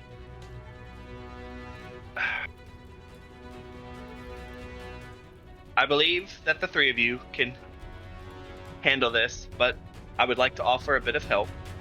And I'll kind of like, I'm pointing out stuff analytically that seems logical. Like hitting him below the knees should be able to drop him to the ground. The one out there with the gun, if you team up on her, she seems to want to stay away, so kill her before she runs. And I'd like to cast Bless on Rashid, Orgoth, and Zug. I'm going to stand back, continue, and then I'll take my last 15 to move back out of... All right. Do you have by the way, do you have a particular bot style flavoring to Bless? Anything like, is it completely magical, like you just cast the spell, or is it like something in your chassis or anything like that that's like, is there any flavoring? I guess. Yeah, so I imagine flavoring wise, all of his stuff is more like, think of it more like medical, so like injections or such like that. So he'll like touch you, and when he touches you, he has like little needles in his hand that will inject. It's like a stim pack. You're like stim packing them all. Okay. Yeah. Gotcha. Yeah, you'll want to double click on your token and then go to the spell, and then if you click on the symbol of the spell, Gotcha. then you should be able to cast spell. This first level. At least that way it triggers the spell slots. Right. And you bless. Oh, look at that. Yeah. You bless 4. 3. How many creatures? 3 'Cause creatures. I only casted it. Yeah, so just Zug, Orgoth, and Rashid. Okay, gotcha. All right, you 3 have bless upon you. You have been stim packed. And that's his turn. All right. It is Three Fingers' turn. It's a wisdom saving throw to get out, correct? Yes, wisdom saving throw. All right. That is a 10. That seems to me like a failure. Unfortunate. Yes, it is unfortunate. Glenn, hearing the sounds of combat, is going to rush in as much as possible, and he's going to start hopping around the room. He's going to go up, up, up, up. Stand here. And he is going to position himself with his sword, and he's going to leap at Three Fingers with a vaulting attack with his long sword. Is this the legendary slurp cut? It is the legendary Slurp Cut. Oh no! It misses critically, and he ends up. Well, this door wasn't actually open, but he ends up Slurp Cut. Just knocking open the door and then falling prone onto the floor. And that's his turn. Yeah, no. Now it's Orgoth's turn. But Orgoth pretty much pushed Zog on Three Fingers, charge up at the girl. Well, I assume it's a girl here. They have feminine stature. Yeah, all right. And they'll have like that Pennywise type of smell while looking at her and go, "We're gonna have so much fun, you and I." And he'll use his new weapon.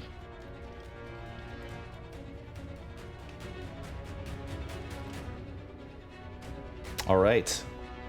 Oh, 10. You have 10. bless. You have bless. As before. But the thing is, I don't really know the DC either, so. Hey, you always want to roll it just in case.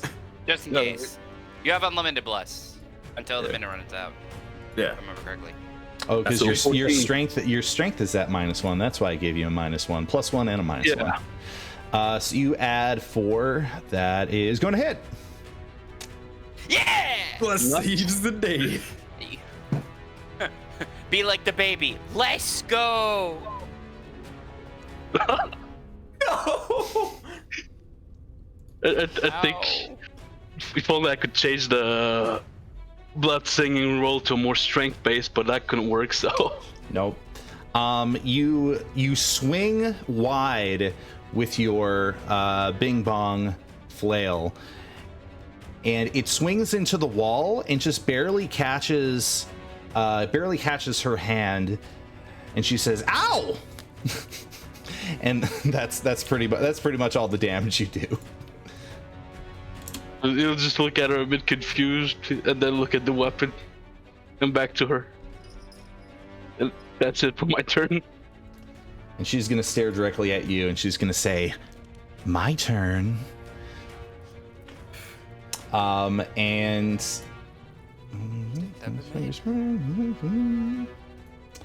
decisions. You know, there are multiple decisions here.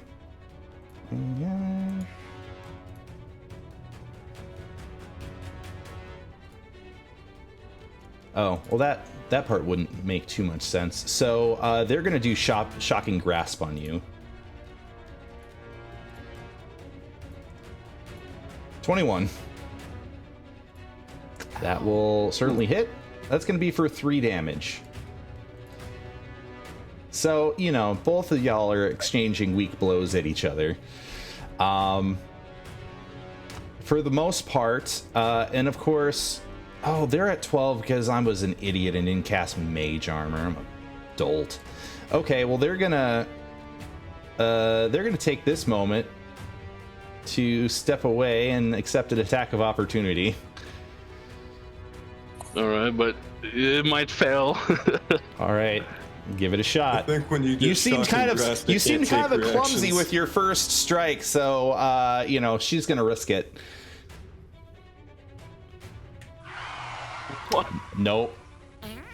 The thing is like a you know how like a yo-yo can sometimes like almost hit you in the face. This thing, as you're swinging around, you almost like hit yourself. You have to duck out of the way. And she's going to disappear into this room. And you know, I wish I could just retcon and say she did mage armor, but I'm a dolt, so I'm just gonna keep it as is. It's Zug's turn. Zug seeing the people apparently fleeing or going to another room, going just to throw out 2 reckless attacks at this dumbass in front of me. Mm-hmm. Hi, try to kill Zug, huh? How's that doing? Y'all have this whole dungeon. And the reason y'all have this whole dungeon is because you went right for Sandor's office. You didn't go anywhere else. You went right for Sandor's office. Well, we didn't know. It was like a 50-50. I know, but still. Do you notice that there's a gate below you?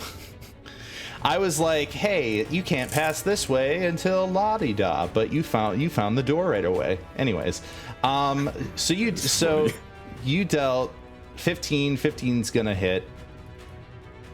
Flat 15. Can I say one thing to Zug? Hey, knock him out. We can use him as a talking piece. The question him later. I'm going to try to deal non-lethal damage then. All right. Well, you deal 7 damage. On that first strike. It looks like if he takes a strike just like that, he might go down. It took 14 damage. 14 damage? Because I'm seeing 7. Both rolled 7. Oh, you rolled twice. Oh, okay. Yeah. Gotcha. So Mine, these are crits, by the way. Zug. Oh shit! Oh, he's just dead. Well, you said on the second one it was. Well, I mean these are unarmed, so you could just knock him out. Yeah, he's just passed out. Okay.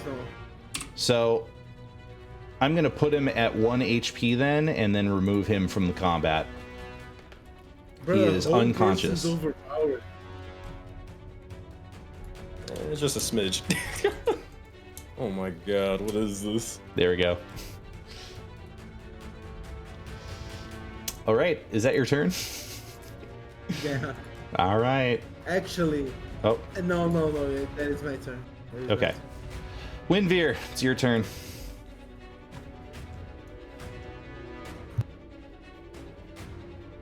All of my stuff is not getting the reach. Okay, it might be looking good now.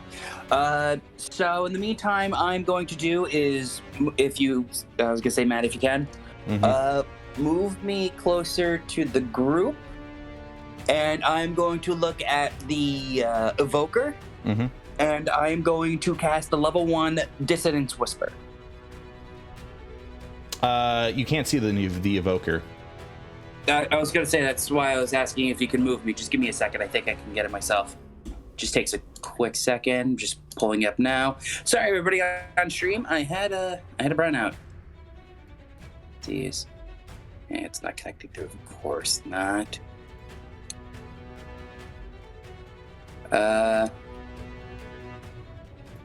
Sorry. It's like I said. I just recently got back up. It's loading through. Trying to get it to load through because it's not this. Oh, did I lose it again? I think I lost it again.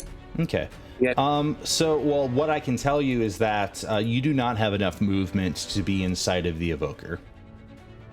Well, The evoker retreated into a room. Wait, here we go. Pulling up now. Okay. So I can't just move like this and then move like this?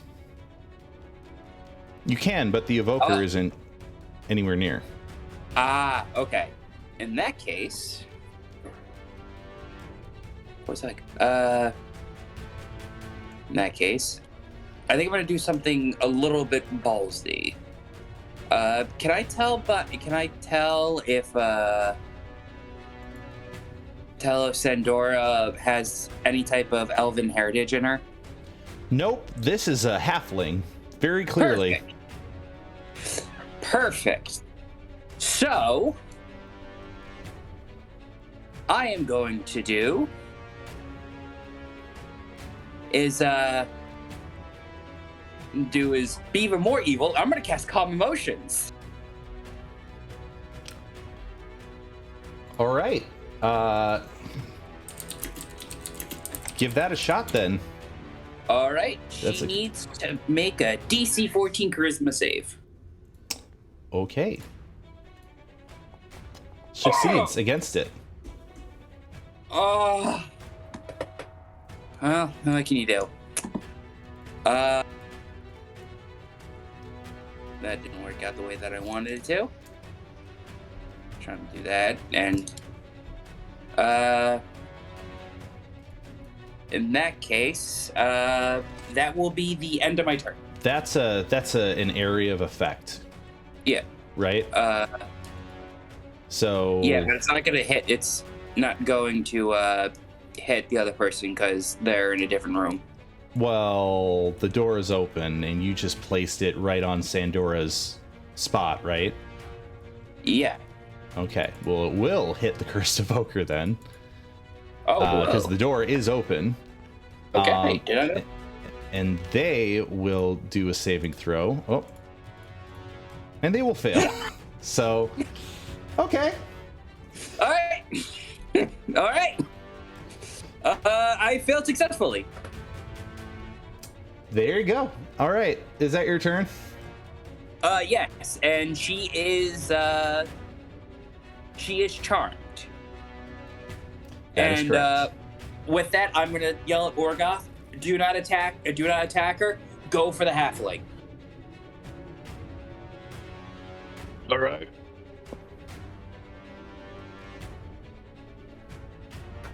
There we go. I'm back in. Yes, that'll be the end of my turn. All right. It's Rashid's turn now. Alrighty. Hearing Windveer yell out that, he'll look over towards the Hanu, see that Zug did good work, and he's gonna just probably run across over here, or swords in hand, and immediately just gonna go for like almost a deadly flourish with the blades. Gonna make 2 attack rolls to her, and let's see what happens. All right, Rashid's blades, bop. Good lord. Normal is gonna be a 13. That will not hit. Unfortunate. All right, he's gonna do it again. For the bonus action. Can I just do it again? No, I always gotta do You're the still attack. blessed, by the way. Oh Yep, shoot, I you am are blessed. still blessed. Oh frick. That is huge. 1d4. 16 to hit. Oh, 6. God damn it. I hate you. Yes, that's going to hit. Much love, Matt. Much love. All right. Thank God for bless. All right. Did roll damage. Let's roll the attack. What? Okay, here, I'll just do it manually. 1d6 plus 3. Well, 8 points actually, of I'm going to damage.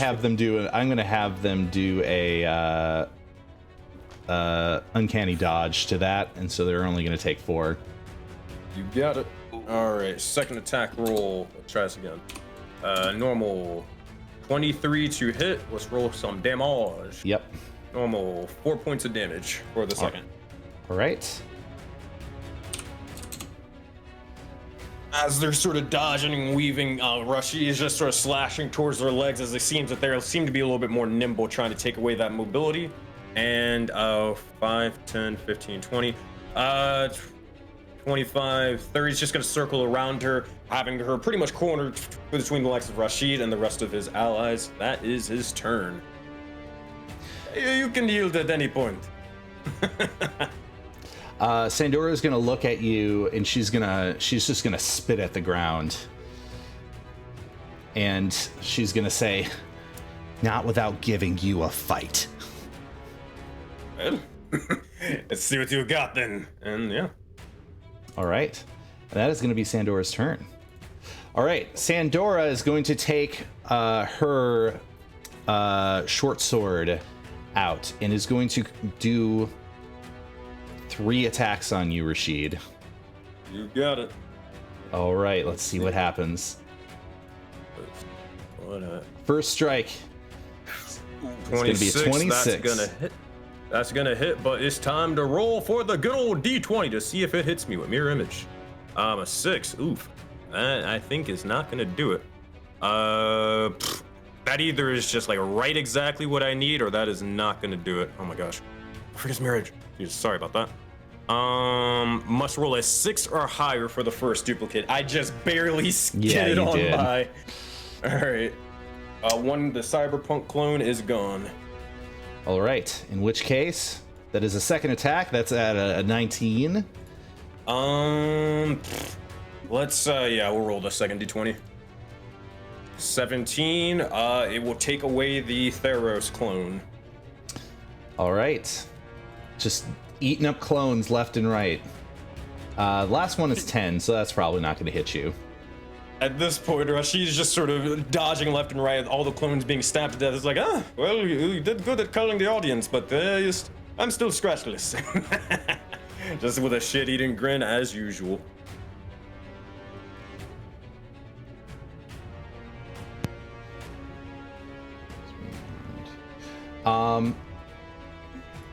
What she's going to do is she's going to step here and she's going to close that door. Do I get an attack of opportunity? My understanding of attack of opportunities is stepping out of zone, closing a door, puts a wall up between you and the person. Enough for me. It's not good. Technically within the That's zone. it. Also, because damage was laid to her and the door was open and the Cursed Evoker saw it, the Cursed Evoker is no longer calmed. So, just be aware. Shit. Okay.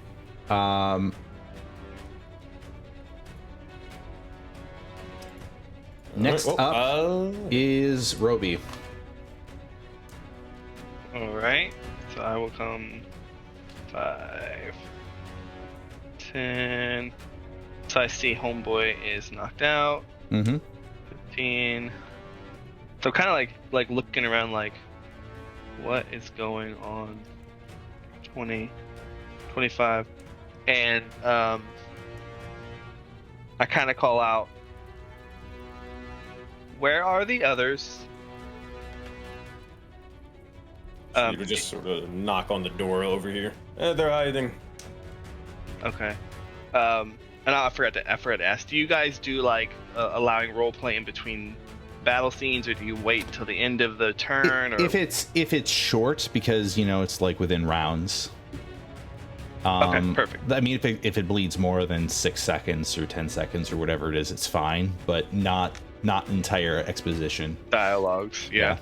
The reason I asked is I'd like to cast Thaumaturgy on that door as he like hits the door, like thinks he's in there. If it's unlocked, it opens. All right, the door opens. Like it flies open. So 10, 15, 20, 25, 30. I'm sorry. I'm gonna retcon that because Sandora would have locked that door, and this is Sandora's office. So yeah, that door is locked. Okay. So closing a door is a free action, right? Is locking it a free action as well, or is it an action? I've always considered locking a door, closing a door to be part of the same. Yeah. Part of it, yeah. Gotcha. Okay. So like I would still cast it because he would know that. So he would cast it to try to open it. It seems to be locked. And this other one's closed too, right? Correct. One that one's closed, yeah. Oops. But it is not locked. Sorry. Can't do that now. Well, yes. 5, 10, 15, 20, 25. Yeah, he would have enough. 30. I'd use my free action to open it. Nothing physically. So I would see that there's another closed door, correct? There's another closed door, yep.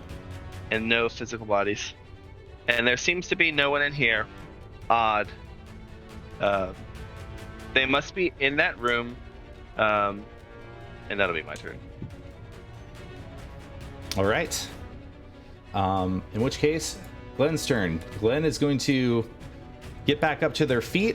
Going to be disappointed that their mark is down. So they're going to do 1, 2, 3, 4, 5, and then take the rest of their move action to go towards this door.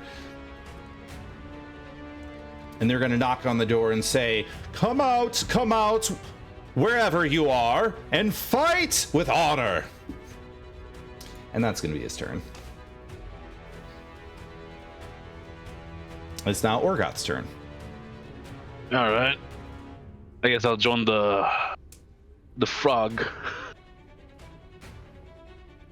And is the door locked or Yep, that door. When you are you going to try to open the door? Yeah. Okay. Well, dexterity saving throw, my friend. Oh crap. Don't forget it for Frog as well. Yep, both of them are going to get hit with this.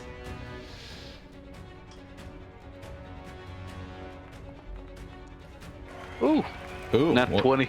Well, you succeed with flying colors. Nice. Another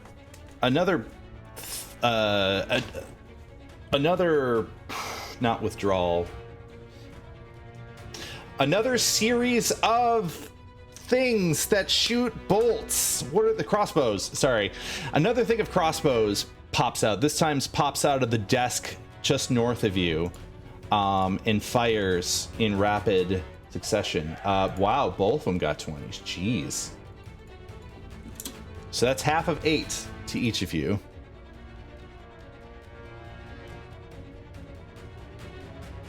And that is gonna be y'all's. And so yes, the door is locked, and it did trigger a trap when you tried to open it. Well, I guess I could probably look for a weak point and acid arrow it. All right. Is that what you're gonna do to the door? Yeah, well, first I should investigate, I assume. I would say you don't need to. You've sort of learned from the previous door that it was a successful thing. This is not a wrought iron door. This is a wooden door, banded but wooden. So I guess I could always. Yeah, I'll use acid. Okay, excellent. So lay down an acid arrow, my friend.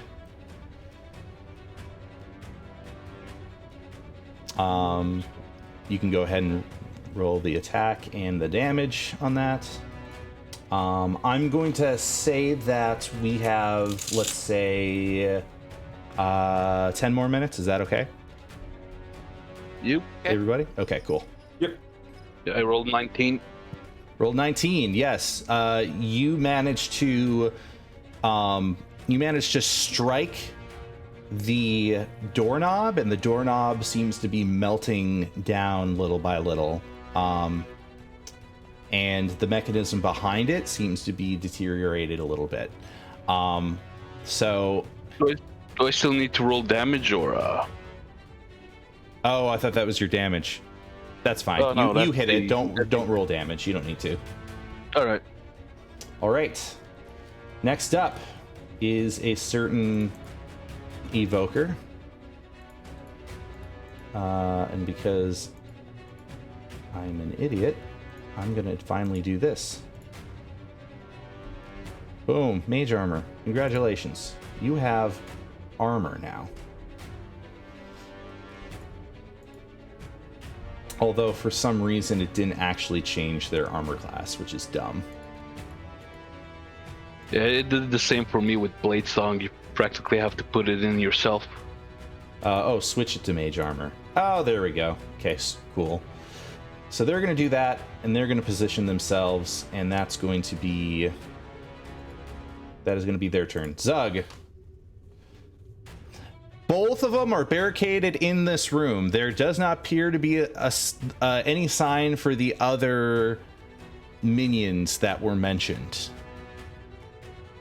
Zug, listening to the call of his coach, Naruto runs all the way to this door and throws himself again as a projectile through the door. Oh my We are fighting dreamers.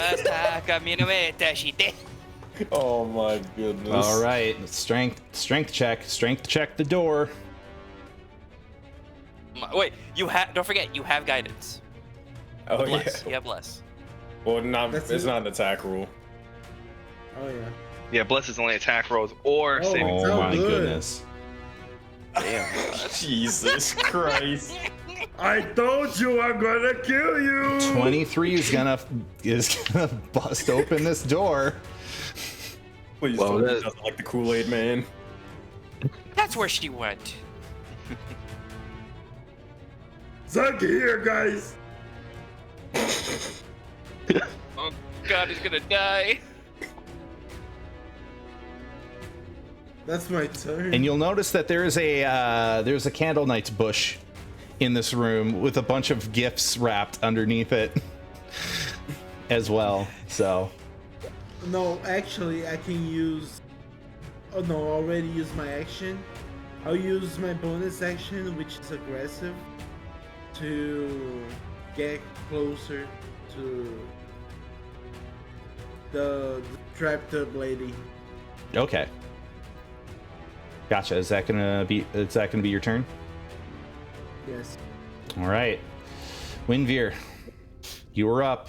All The right. access to the mark is there. So what do you plan on doing?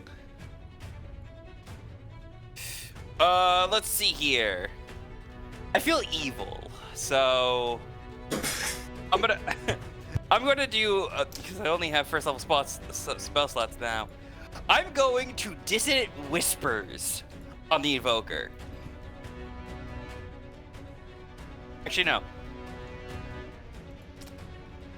I'm gonna, because I figured they would have it. I'm gonna Dissonant Whispers on the Sardona. On Sandora? Okay.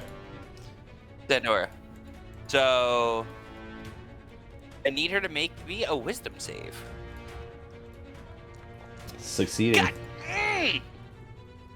Maybe you should stop whispering to people. She takes.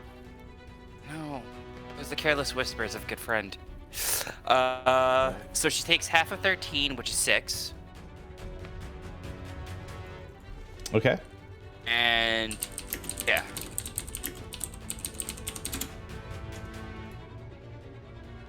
Let's see. No, it doesn't. You Does it lied take to any me. damage? Oh, it takes half as much Lie to damage. It doesn't myself. move away. Oh, you're right. You're right. Okay. Okay. So it takes half of 13, rounded down is 6. Okay. 6 psychic damage. All right. Got it. All right. Is That that would be going to be the your end of my turn? Okay. Rashid, you're up. Alrighty. Attack There's economy multiple ways. is against them right now, so you're pretty much gonna you're gonna wipe them. All right, I got an idea. Not necessarily the greatest idea, but Rashid's just literally going to look over towards the door, like, interesting. Gonna step on over the doors, like I said before, you could yield. You are surrounded from all sides. Lay down your weapons. Yeah, you could if you can use a spell or do persuasion if you wish. I'll just basically say, I suggest that you lay down your arms and let us pretty much give up at this point. And I'm gonna cast Suggestion. I'm gonna twin cast it on both of them. All right. Oh, come on, Big Salvia. He's just like literally, he's just strolling on in. You're like, okay, Big come money on, guys. salvia. Let's do this. Let's wrap this up. All right, Suggestion. I'm not expecting this to work in the slightest. I'll be honest with you. All right. It might. I mean, I was able to charm the evoker. All right, I need a Wisdom saving throw, 13 from both of them. Oh my god. No way. Listen. No way. Listen, the there it Curse is. of There's the Evoker one. succeeds, but here's the thing. Sandor is the boss. Sandor is going to order the Cursed Evoker not to attack. And she's going to drop her arms, and combat is going to end. Oh, shoot, my headset. No, fuck. I dropped my headset. Fuck. And like any true D&D adventure, you set up an amazing boss fight, only be ruined in 5 seconds. That's fine. Sandora Love ya. is going to put her hands up, and she's going to say, listen, sounds like you came here to do some business. Am I right? What exactly. what can I help? What can I do to help you? The rat catchers winding row segment is at your service, Give and me your power. and she is going Give to me your magical slingshot. She looks over to you, Zug, and says, "You want my what?" Your magical slingshot. The thing that go brah. I believe he's referring to that thing, and he's gonna point to the flintlock. Okay. Well, I mean, if you want this pistol, then I can go ahead and hand it to you. It's better than be sacrificed to my god, right? That is correct. And so you I'll are take it then. handed a flintlock pistol and of course let me actually add this to your inventory here.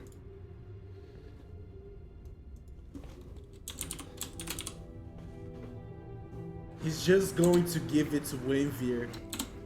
It's supposed to be let's see, 1d10 plus your dex, but that's a macro and I need to figure out how to apply that really quick here. You have in your inventory a javelin. If I look at the info for the javelin and look at how that is set up, plus mod. Okay, that's what it is. So let me copy, update our flintlock pistol really quick. Matt, I'm gonna give it to Winvier, so it's better just to make it for him. Okay. So, Winveer, you were handed a flintlock pistol and the ammunition. Matt, you can literally just drag and drop it into Yep, I did Winveer's- it. I did it already. Okay. Yay! I got it Chocolate good. 1d10 Chocolate plus your dex. seems to fit you. She's going to step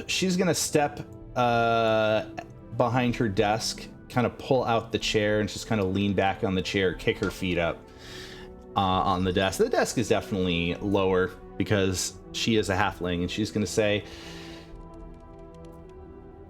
Was that all? You just needed a flintlock pistol? Oh, no. We have lots to talk about. Lots and lots to talk about. And I have a question, Matt. Is there like I know this is like candle light holidays and stuff like that. Is there like the equivalent of a Santa hat anywhere? Yes, there is. Hell yeah. Rashid's gonna just straight up put the Santa hat on, just sit onto the desk, shit-eating grin as usual, and then just pretty much call in everybody to, especially like make sure to bring the Hanu into here. We're about to have some conversations. I was just about to say, like, Roby actually, like, as everyone's like going away, he like just drags the monkey man into the room, and as he's like seeing everyone, I just wish to know why your men tore me to pieces. I do not know what I did to them. I cannot remember. I like toss the dude on the ground, unharmed. Well, other than what Zug did. Sandor is going to look down to Three Fingers and then back to you, and she's going to say, so it was you that they were trashing about, huh? I heard something from Three Fingers about finding some junk and toying around with it. I don't know anything about. I didn't figure that it was a living thing. Well, that is to say, you're not living, are you? She's just kind of looking at you, trying to understand. Like, what are you supposed to be? So, like, as she says that, the definition of living has multiple meanings. I do not understand if either match. However, what is junk if I have a purpose? Give me a purpose, I will no longer be junk. Your men beat upon me. They ripped my parts around like I was nothing. If I were to do that to them, I believe I would be considered evil. Is that correct? She looks over to you and she is sort of measuring your words a little bit, and she says, or a mistake. And she kind of gives like a nervous grin. Like, if I would have known, I would have maybe done something about it. But the only thing I knew was what Three Fingers told me. So if you want to take your anger on anybody in particular, I think you've already took your anger out on him. But I mean, if you're going the way of, and she takes her thumb and then crosses it across her neck as a clear indication. If you're going that way with it, I guess I can find another Hanu, but he's sort of valuable to me, so maybe we can work something out. I feel very, while I didn't do it, I didn't know about it, I do feel responsible. So what is it that I can do for you? What can I do to help? Wait, like, are you technically saying we could send him to Mogus now? Is that what you're saying?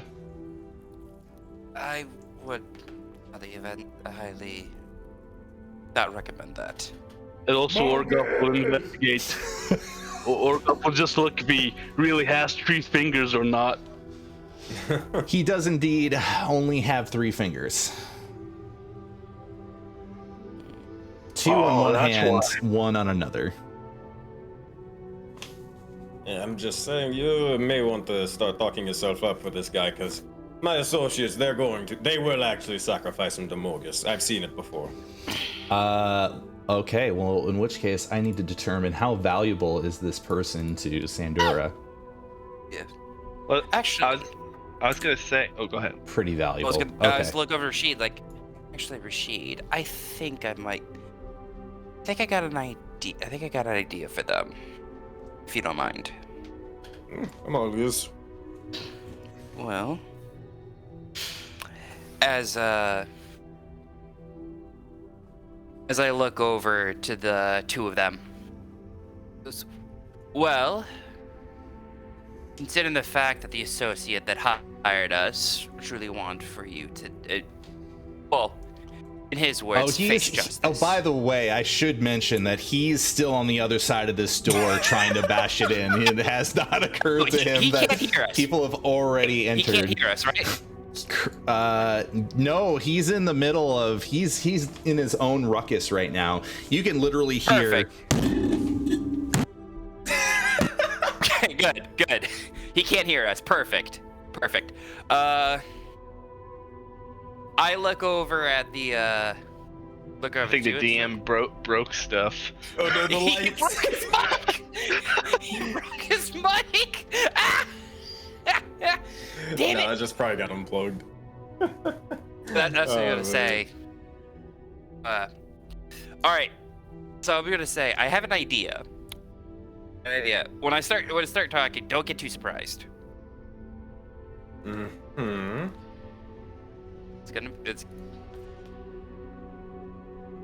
Let's just say it's going to be related to my quest.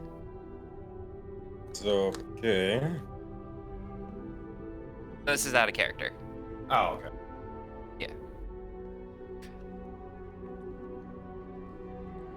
You back, Matt? I am. Mr. DM? I am. So, I'm gonna look at these 2 and go, well, the associate that hired us is still banging on there, wishing for you to face justice. And I'm thinking in his own ways, it's more of your permanent extermination. For me though. By the way, this is like a perfect, like, hey, my accomplice here, you don't want to make him angry. He's going to kill you. Yeah. But hey, listen to me, but it's actually the facts because he's literally trying to bang on the door. Yes. Well, I would say is that in terms of justice, I think you would be happy as well when it comes to your incarceration. Now, you might say, oh, that might be a little too much, but I know you're the rat catchers. It'll be easy for you to be able to break out of there. I trust in your skills. You're able to run this operation for as long as you're able to. I'm pretty sure with the help of the Arcane as well as Mr. Three Fingers over there, if I remember his name. She leans forward and blinks a few times, following what you're saying, but sort of like seems a little astounded and sort of waiting for the point. Very well. The point is that as soon as you're able to make your little getaway, I need more eyes and ears. Let's just say it would be a contract from me.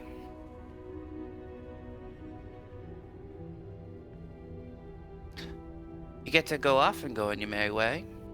What kind of contract are you talking about exactly? Well, it's simple. You've made it. You made it as Fine, not simple as possible. Could you make it simpler? Very well. You and your associates will be my informants, as well as any job that I need done. And I make sure as I put in a good word for you.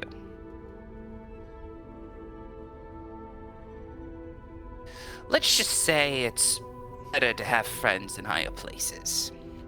So you came. Or I could just, or I can let go. I can unlock that door. Have my associate decide it would be best to have all of your blood smattered onto the wall. I don't think any of us want that. She's gonna say, so you came all the way down here to extort me into a contract.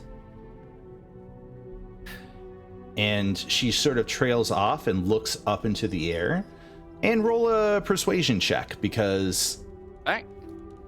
this Come on, this is not Pixelia. going to be an automatic sell. I know. Come on, please help. Oh Yes, 25. Nice. Oh my I god. am so happy. Holy shit. So with 25, she looks back down to you and she says, "What did you say your name was? And what's your affiliation?" It's very simple. All I need you. Simple. Make it You simpler. just need to know me. Very well. You just need to know me as Snob. And when you officially make your Your name is make your Snob? little, well, no, I'd rather not be able to give my full name. Just make Could sure you give me a it's better every- name? If I have to tell people that Fine. we're working for Snob now. fine. You could have Fine. at least tried to make it like really, really intimidating or something. But no, You shut call up. me Rashid. Rashid. Fine. Say you're working for Victor. That's all you need to know. You're the And- second person that tried to extort me, except you're successful at it. Yes. I had Here's the thing, though. I had a mage come here try to extort me into service earlier, but Age. turned him down. Oh. When you get your I will look into that if you're able to. Do you at least remember the name of the mage?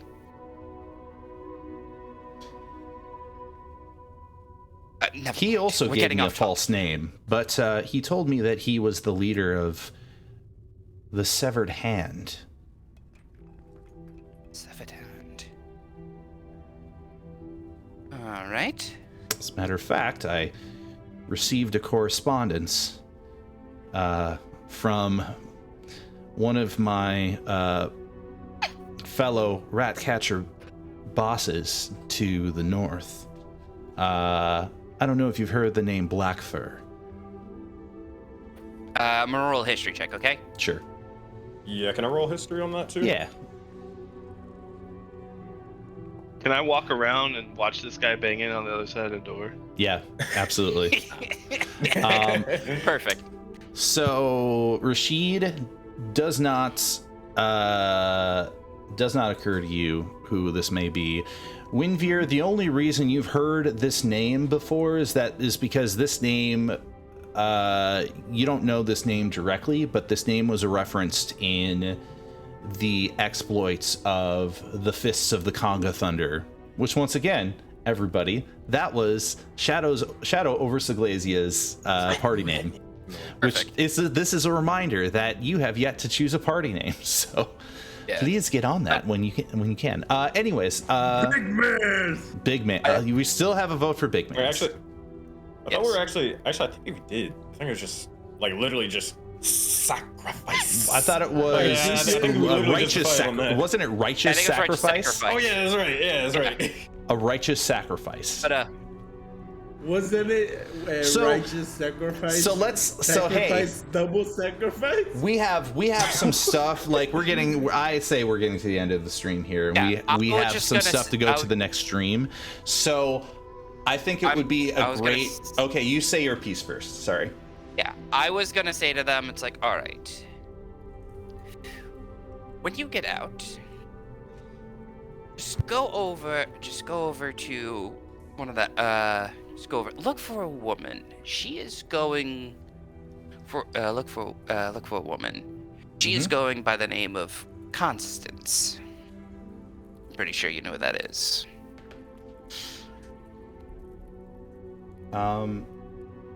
She blinks and she looks up and she's like, oh. Like I said before, tell her the snob sent you. She'll know what it means. Can we please choose a name that's not snob? Please? Fine. Tell her Win sent you. Win. Got it. Win. Win sent you, and that you're willing to help. That's all that I ask of you. So, as she thinks this over, and she's like, so what do you all call yourselves anyways? Shame pending, but so far they like to call themselves the Righteous Sacrifice. Oh, no. Hold on. You got to really emphasize the S. It's important. Yeah. Not important right now. Yeah, no. You want to be a part of this family? You have to do it. Now do the thing. You have to And do as it. the camera pulls out on the argument, as they're arguing about the name of the party, that's gonna end the session. We'll pick up on the remaining info pieces and aftermath and potential next quest when we come back, potentially in I'm trying to remember what date. I think it's January 6th. So 2022. So I want to thank every single one of you for attending the final Tales of Seglesia session for this year. It has been a fantastic ride so far, and there is much more to be had. Once again, this is Phoenix V playing as Orgoth. Yo. We have our new player played by LARP Strong Carter, Roby.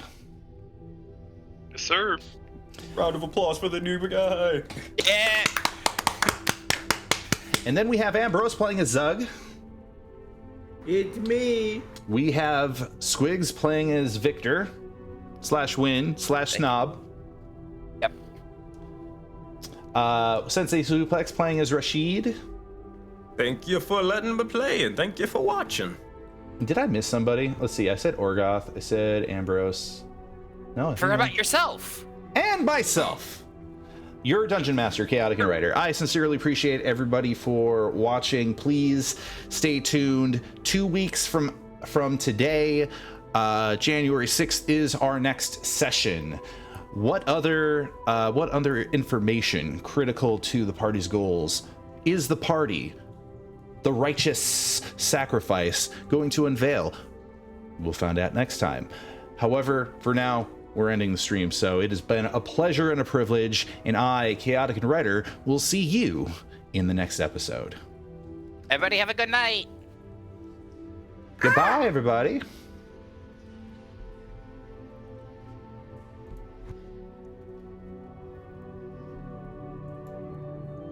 On.